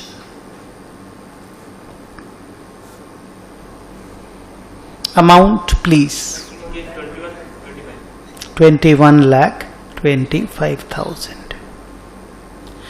इसको कौन कौन बढ़ाएगा, सबसे पहले बढ़ाएगा करेंट सर्विस कॉस्ट। जैसे जैसे इंप्लॉई काम करता जाता है उसका ग्रेचुइटी का ऑब्लिगेशन कंपनी के माथे पे बढ़ता जाता है। 1 साल और काम किया और ग्रेचुइटी ऐड हो गया, और काम किया और ग्रेचुइटी ऐड हो गया, तो current service cost increases the obligation 5 lakh 10,000, तो ये ऐड हो जाएगा। ये है present value of gratuity attributable to the current year. इसका एक प्रोजेक्टेड यूनिट क्रेडिट मेथड का टेबल बनाया हुआ होगा, देखना कि कोई 5 साल के बाद ग्रेचुइटी पेएबल होगा। तुम्हारी कॉपी अगर है तो तुम कॉपी में देखो, 1 मिनट रुपए बच्चा बोल रहा है कैसे कैलकुलेट होता है, तो अभी पूरा इंड एज तो नहीं पढ़ाएंगे, लेकिन तुम देखना एकदम शुरू में वही किए होंगे।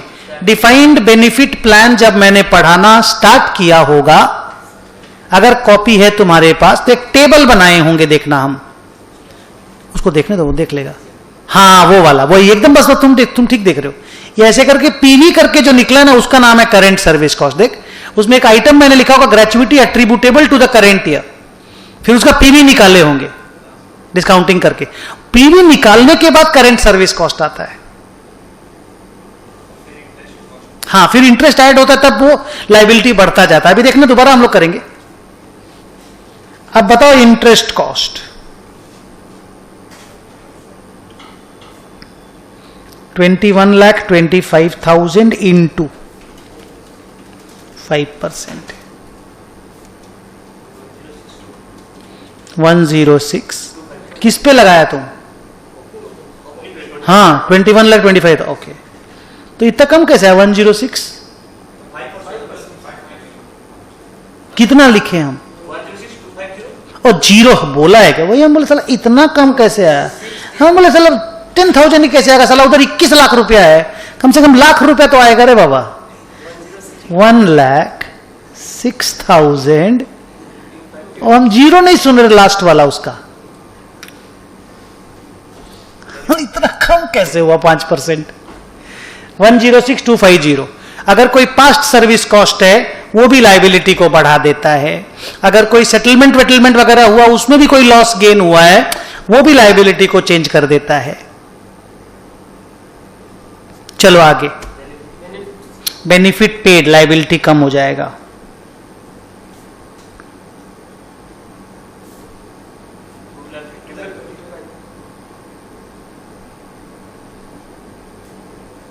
अपने क्वेश्चन में इतना ही है। आप बोलेंगे closing book value of obligation.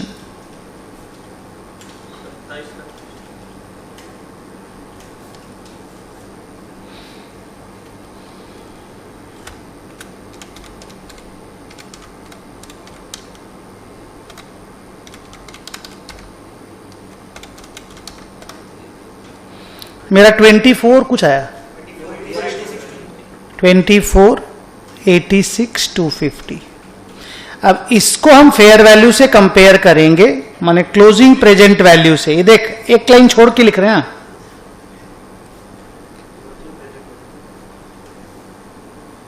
तो बीच का डिफरेंस आ जाएगा एक्चुरियल गेन और लॉस। क्लोजिंग लायबिलिटी कितना आया रे? 27,20,000। तो लॉस हुआ रे, लायबिलिटी बहुत बढ़ गया। देख 233,750 का लॉस आया, एक्चुरियल लॉस। इसी को रीमेजरमेंट लॉस बोलते हैं।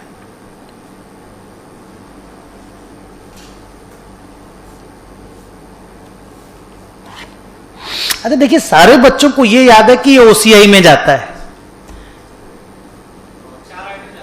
है ना, लेकिन ना ये निकालते कैसे हैं? जाता और भी बहुत आइटम है। तुम लोगों को 4 ही बताया गया, 4 या 5। हाँ,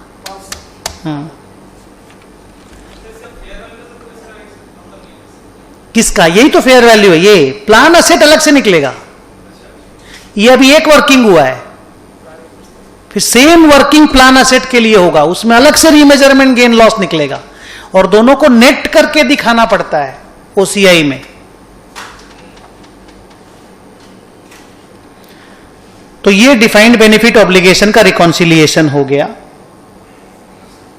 अब आप प्लान असेट का रिकॉन्सिलिएशन करोगे।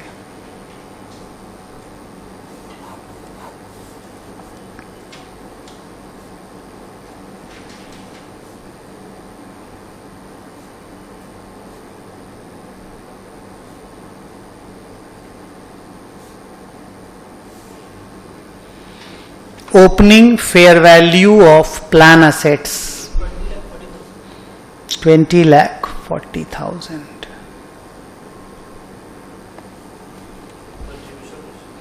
Contributions, ये प्लान असेट को बढ़ा देता है। कोई भी असेट तेरे पास हो बेटा, तुम अगर उसमें और कंट्रीब्यूशन डालोगे तो प्लान असेट तो बढ़ेगा ही, असेट तो बढ़ेगा ही। बोलो। Interest income,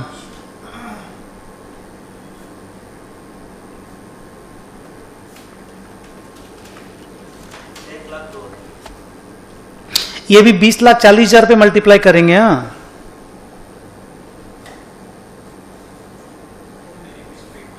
$1,02,000। ये भी असेट को बढ़ा देगा because it's an income, income will increase our asset. फिर benefit paid,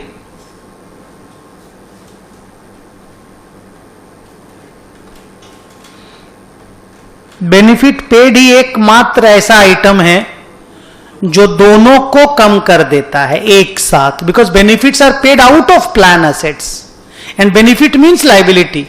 defined benefit means our liability. Gratuity का नाम है defined benefit. If that will be paid, liability will come down and it's always paid out of plan assets, so asset will also come down.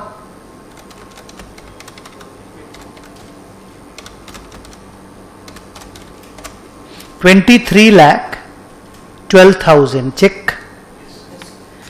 अब closing fair value of plan asset कितना है?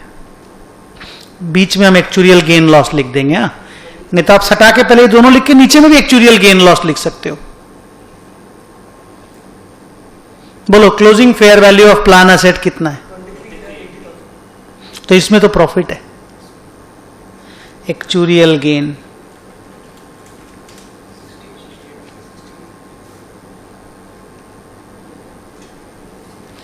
जानते इसको ना, बड़े लोग कंपनियों में नेट करके भी बनाते हैं। ये जो वर्किंग हम लोग दो अलग अलग करते हैं ना, नेट करके भी बनाते हैं। लेकिन जो इंड एस का रिक्वायरमेंट है कि रिकॉन्सिलिएशन आपको अलग अलग ही देना पड़ेगा, माने नोट्स में आपको अलग अलग दिखाना ही पड़ेगा। पर अगर आपको कैलकुलेशन नेट करके करना, आप नेट करके भी कर सकते हो। चल हम लोग अलग अलग करेंगे, हम लोग को नेट करने का ताकत नहीं। और क्या मांगा है बेटा? Also show how much amount will be recognised in the statement of P and L. तो लिखो अमाउंट टू बी रिकॉग्नाइज्ड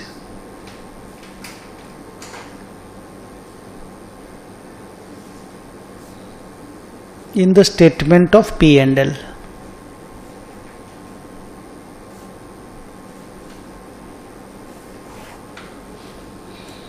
आप लोग ना ऊपर वो जो नाम सब देखेंगे ना, आपको वहां से पता चल जाएगा कि कौन कौन पीएल में जाएगा।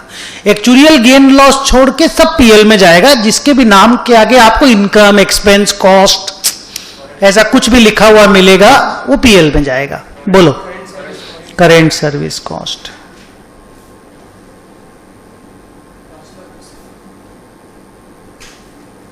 बोलो 5,10,000।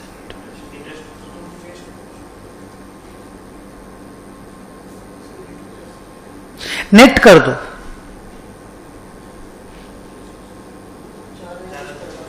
4,250। अलग अलग बताओ, मैं यहां अंदर लिख दूं 106,250।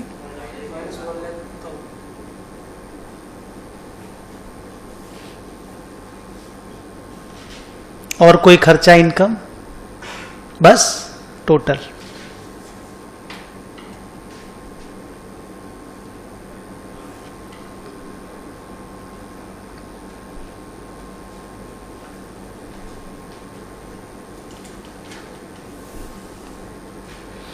Amount to be recognised in the OCI।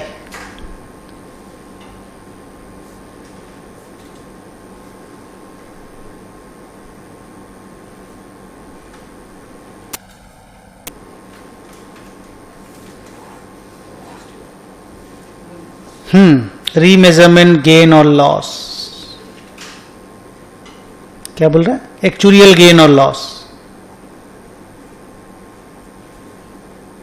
Net में गेन हुआ कि लॉस हुआ है? कितना नेट आया रे? 165,750। ये कैसे निकाले बताओ? 233,750 का लॉस था, 68,000 का गेन था।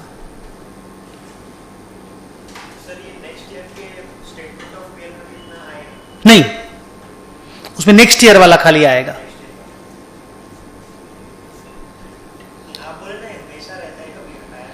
तो पीएल में कैसे रहेगा? बैलेंस शीट में रहेगा ये हमेशा, लायबिलिटी के अंदर। अब एक आइटम पीएल में बार बार थोड़ी आएगा। ओसीआई तो फॉर द करेंट ईयर होता है ना खाली।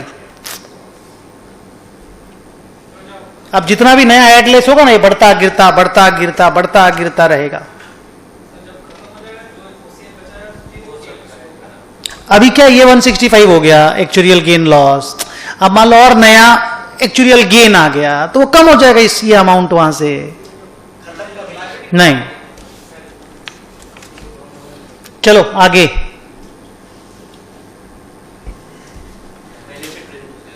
मांगा है balance sheet presentation. Balance sheet का 2 ही आइटम है जिसका नाम क्लोजिंग फेयर वैल्यू और क्लोजिंग प्रेजेंट वैल्यू है। प्रेजेंट वैल्यू भी तो फेयर वैल्यू को ही बोलते हैं। किसी भी चीज का फेयर वैल्यू निकालने के लिए हम लोग फ्यूचर कैश फ्लो का पीवी तो निकालते हैं इनकम अप्रोच में। चलो सबसे पहले हमको बताओ प्रेजेंट वैल्यू ऑफ ऑब्लिगेशन कितना है।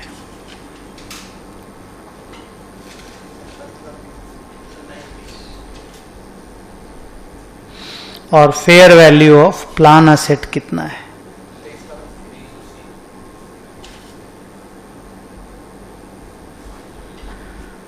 तो नेट लायबिलिटी 3 लाख,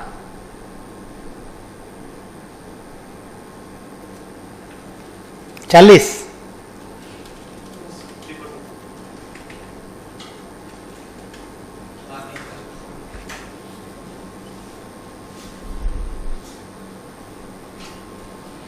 जानते हैं आपको पढ़ाया हुआ भी है। हाँ उस वक्त अभी क्योंकि इंस्टीट्यूट की तरफ से इस तरह के सम्स आ गए तो हमको अच्छा लग रहा है बनवा करके। यहां पे देखिए क्योंकि आप लोग मैच्योर्ड है और सीए फाइनल में है तो हम कुछ करेंगे आपको तुरंत पकड़ में आएगा। नेट लायबिलिटी का एक लेजर बना रहे हैं, बुक्स में नेट लायबिलिटी रहता है, ये डिटेल सब ना वर्किंग नोट में रहता है और नोट्स ऑन अकाउंट्स में रहता है। आप कंपनी का बुक्स देखोगे तो बुक्स में अलग अलग नहीं मिलेगा।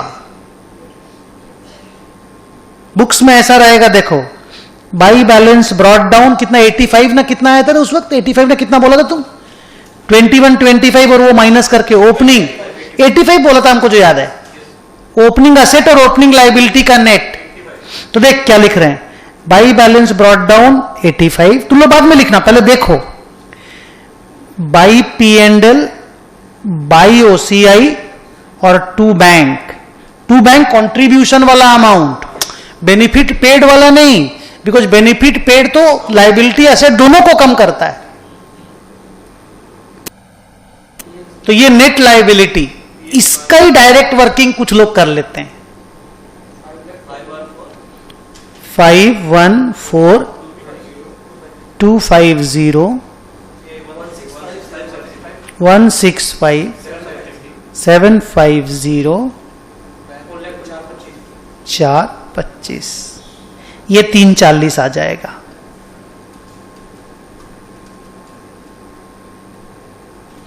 अगर नहीं आया तो हम लोग का एरर ढूंढना होगा, हम लोगों ने कहीं गलती किया होगा। PL to liability, OCI to liability, liability to bank, अपने पॉकेट से जो भी पेमेंट हुआ टू बैंक। ये जो अब सब कोई इसको कॉपी कर लो, ये मांगा नहीं है लेकिन कॉपी कर लो। हम ये बना के दिखलाते हैं बच्चों को कि बच्चों को थोड़ा कॉन्फिडेंस आ जाए। नहीं आपको क्यों बनाना है, टाइम वेस्ट क्यों करेंगे।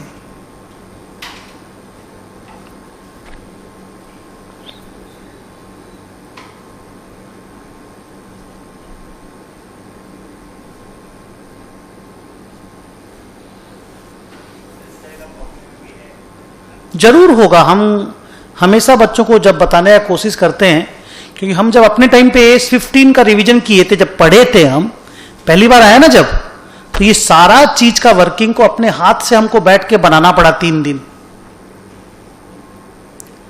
जब पूरा 3 दिन मेहनत किए तब जाकर के ये चीज हमको पकड़ में आया था। ये उस वक्त की बात बोल रहा हूं 2015-16 वगैरह में, और पहले जब AS 15 आया था।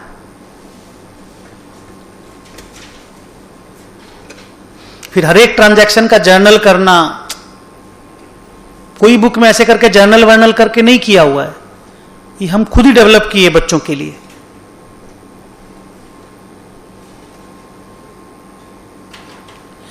जो हम आपको नहीं बोल रहे थे रिकॉन्सिलिएशन, ये दो तो, ये रिकॉन्सिलिएशन नेट बेसिस, ये ledger is the reconciliation net basis. ये देखो, opening net liability, closing net liability, इसका दो ब्रेकअप, करेंट सर्विस कॉस्ट और इंटरेस्ट कॉस्ट, नेट बेसिस। ये actuarial gain loss net basis, और ये कंट्रीब्यूशन पेड। तो डायरेक्टली नेट से भी वर्किंग किया जा सकता है। ओके, अगला सम नंबर 15।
एकदम ठीक है ना,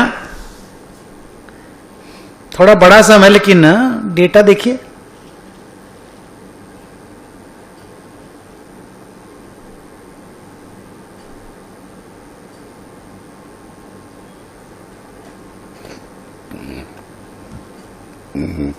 सॉरी,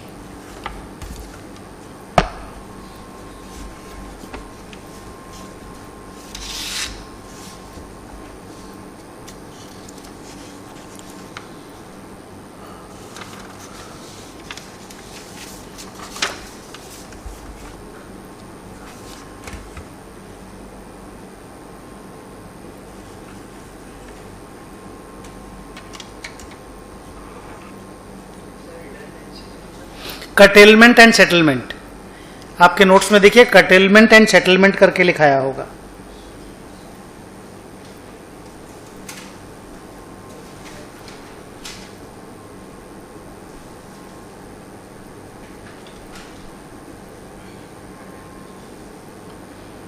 कटेलमेंट एंड सेटलमेंट बोल के लिखा है ना, कुछ नहीं, लायबिलिटी और असेट को रीस्टेट करना पड़ता है। कभी कोई मान लो कोई डिपार्टमेंट बेच दी अपना, तो उसके एम्प्लॉय लोगों का तो हटाना पड़ेगा ना, वो लोग तो जाएंगे ना दूसरी जगह पे, और अपना तो ये तो ग्रॉस करके सारा एम्प्लॉय का एक साथ लेजर रहता है ना, तो वो कटेलमेंट और सेटलमेंट करना पड़ता है।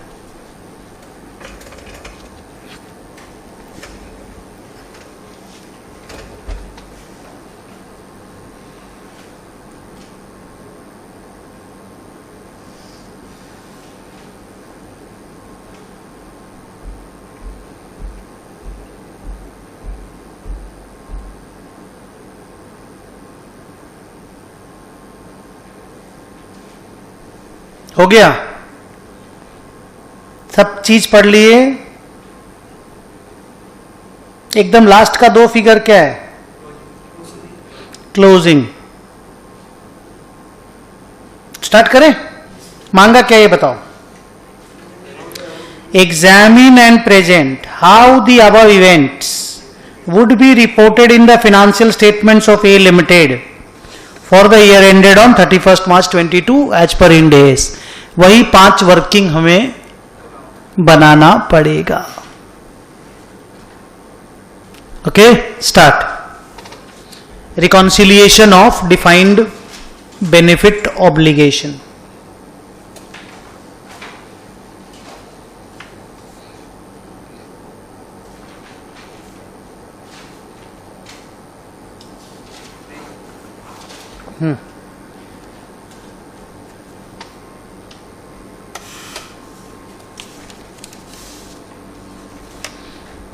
बोलिए।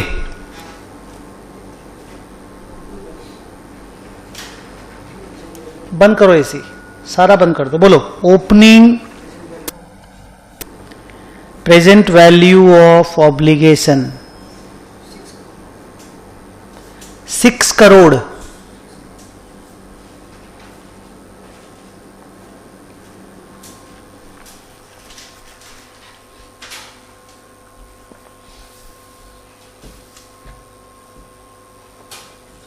नेक्स्ट, लाइबिलिटी में जो जो चीजें चेंज करेंगी लाइबिलिटी को, खाली वो सब बताना है।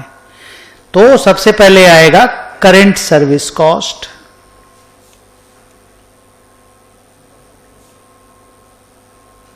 62 लाख। ये उस सम से बड़ा सम है ना, इसमें सब कुछ आ गया जो जो चीज एक सम में आना चाहिए। बस खाली असेट सीलिंग नहीं है। आप लोगों को असेट सीलिंग पढ़ाए थे क्या? देखना तो, असेट सीलिंग है नोट्स में। Okay,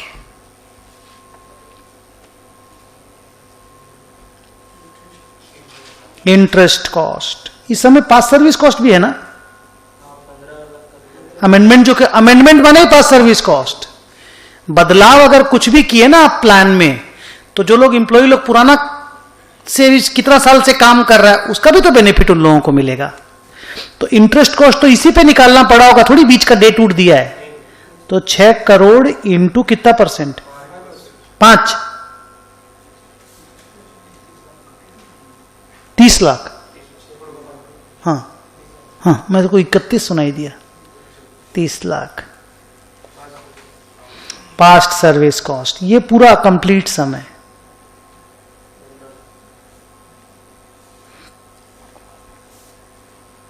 $15 lakh.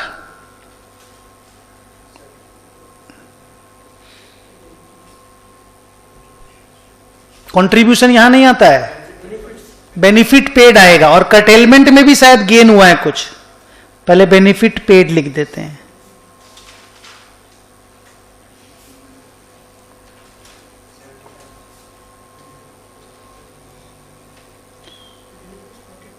Benefit paid 75 lakh नहीं है, 75 लाख तो वो जो सेटलमेंट हुआ ना, एम्प्लॉय लोग जब गए हैं उसमें है। उसमें नेट गेन आपको 5 का ही है। 80 का असेट गिरेगा, 80 का लाइबिलिटी गिरेगा और 75 से असेट गिरेगा। तो नेट में हमें 5 का ही प्रॉफिट है, उसको कर्टेलमेंट गेन बोलते हैं। हाँ, 80 देना था, मैंने 75 देके सेटल कर दिया। और वो भी ना प्लान असेट से ही जाता है, हम लोग अपने पॉकेट से पे नहीं करते हैं। बोलिए।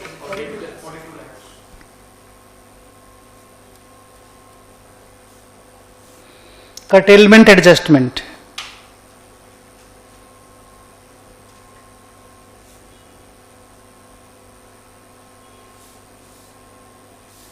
खाली कर्टेलमेंट लिख लो, गेन लॉस लिखने की दरकार नहीं है, नेट गेन होता है।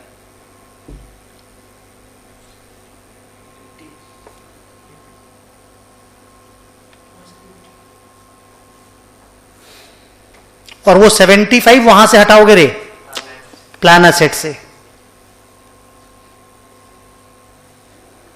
क्लोजिंग, ये पूरा स्ट्रॉन्ग वाला सम हो गया।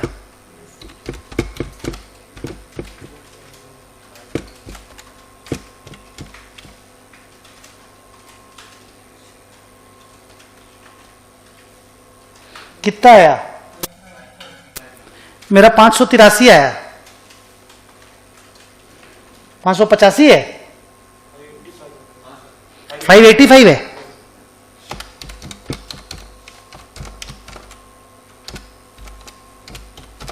$585, 5 करोड़ 85 लाख। ये मेरा हो गया closing book value of obligation.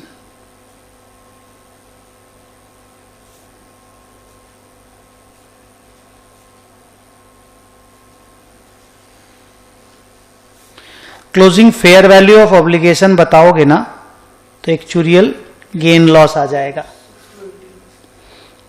Closing present value of obligation sum दिया रहेगा, देखना 6 करोड़ 80 लाख, तो एक्चुरियल लॉस आया। इसको एक्चुरियल लॉस प्रॉफिट नहीं लिखे, अगर आप रीमेजरमेंट लॉस लिखोगे ना तो थोड़ा इज्जत बनेगा बाजार में। क्योंकि आप अगर कोई भी इंडेस का बुक देखेंगे, इंस्टीट्यूट का वो देखेंगे, they use the word remeasurement gain और loss in the defined benefit plans.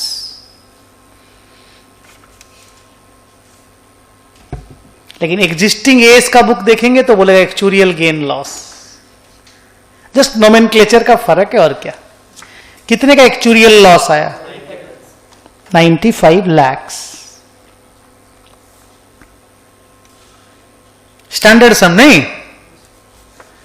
अब चलो बनाएंगे reconciliation of plan asset.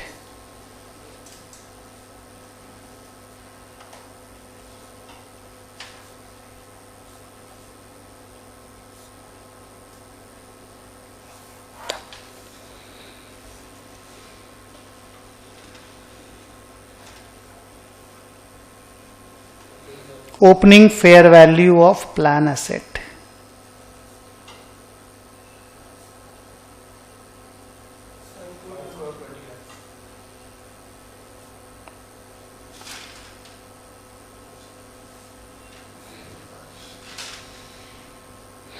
Interest income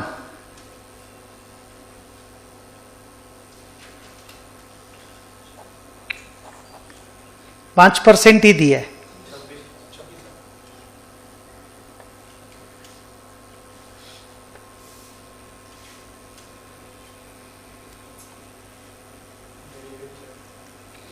Benefit paid, yes, it will reduce the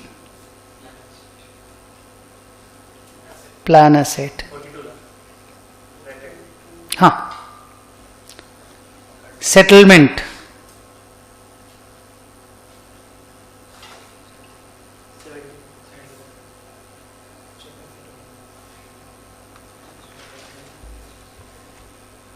ऐसे भी कटेलमेंट एंड सेटलमेंट दोनों में नाम कॉमन भी कर सकते हो।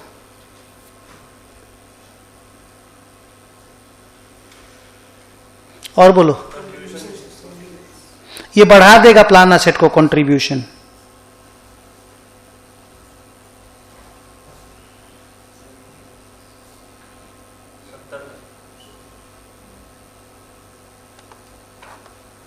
तो कंट्रीब्यूशन को साला रिसीव्ड लिखना चाहिए।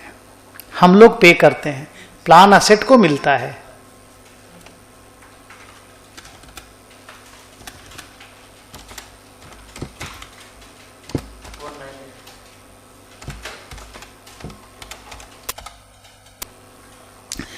चार करोड़ 99 लाख, 4 करोड़ 99 लाख।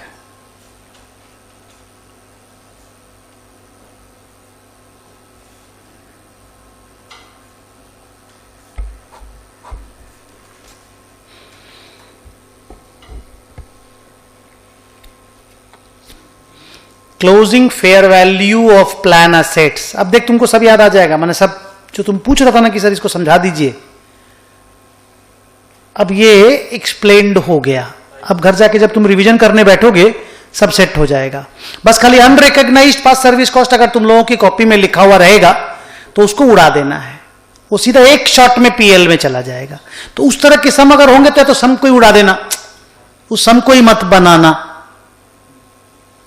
क्योंकि वो चीज ही खत्म हो गया।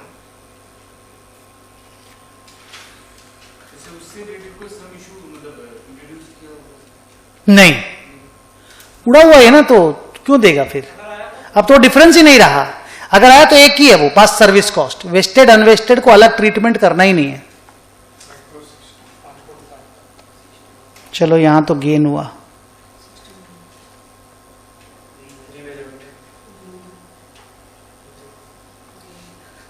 गेन हुआ ना रे 61।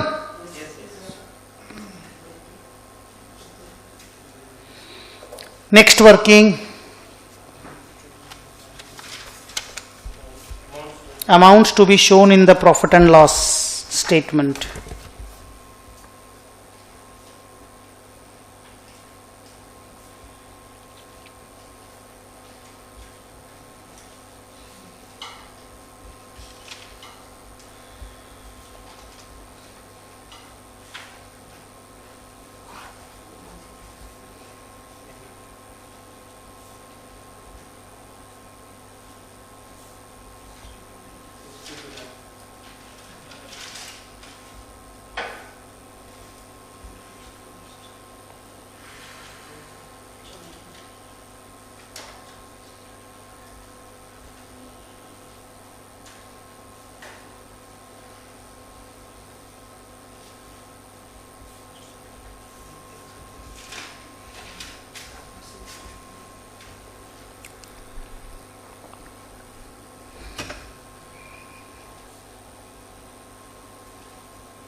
CSC, PSC, net interest, net curtailment gain. Current service cost is 62 lakh. नहीं 62. ओके ओके ओके वो 15 नीचे वाला बताया, मेरे को लगा 62 15. 62 लाख. पास service cost 15 lakh. Net interest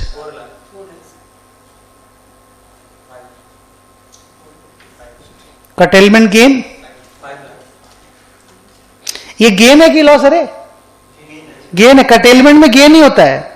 कटेल कर रहे हो ना आप, you are curtailing their benefits, क्योंकि निकाल रहे हैं आप उन लोगों को, तो अब फर्दर उनका और पेमेंट होगा नहीं ग्रेचुइटी का. ओह 76 लाख पीएल में जाएगा.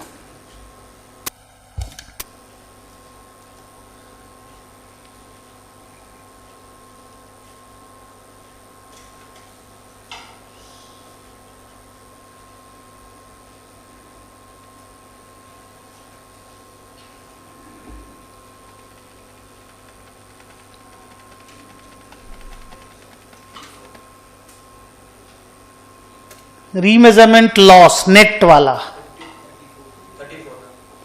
नेट करके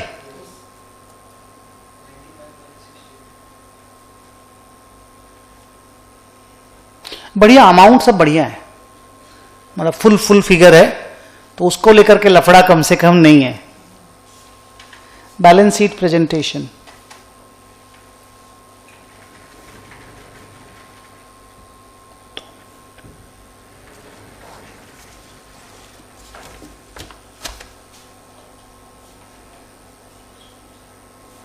Closing present value of obligation, closing fair value of plan assets.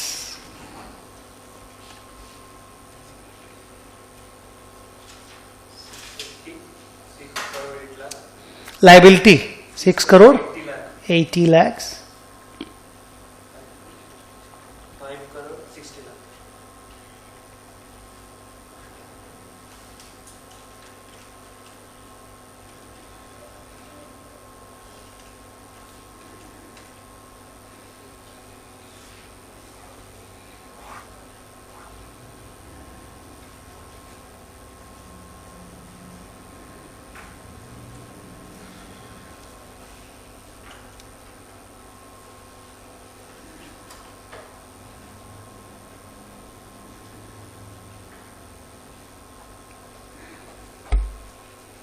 ये लेजर आप बना के दो इस बार.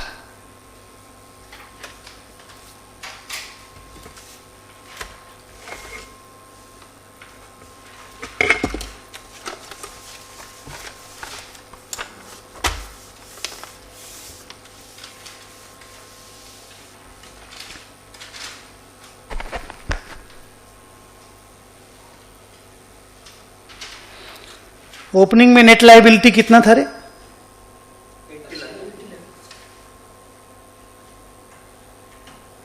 पी एंडल में नेट में 76 लाख डेबिट हुआ, तो लायबिलिटी बढ़ गया. OCI में 34 लाख डेबिट हुआ और कंट्रीब्यूशन 42 लाख किए थे ना?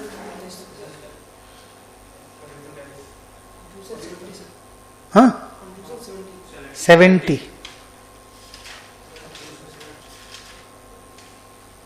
कंट्रीब्यूशन जो किए थे वही आएगा बस, मेरे पॉकेट से वही पेमेंट हो रहा है, ये मेरे बुक का लेजर अकाउंट है।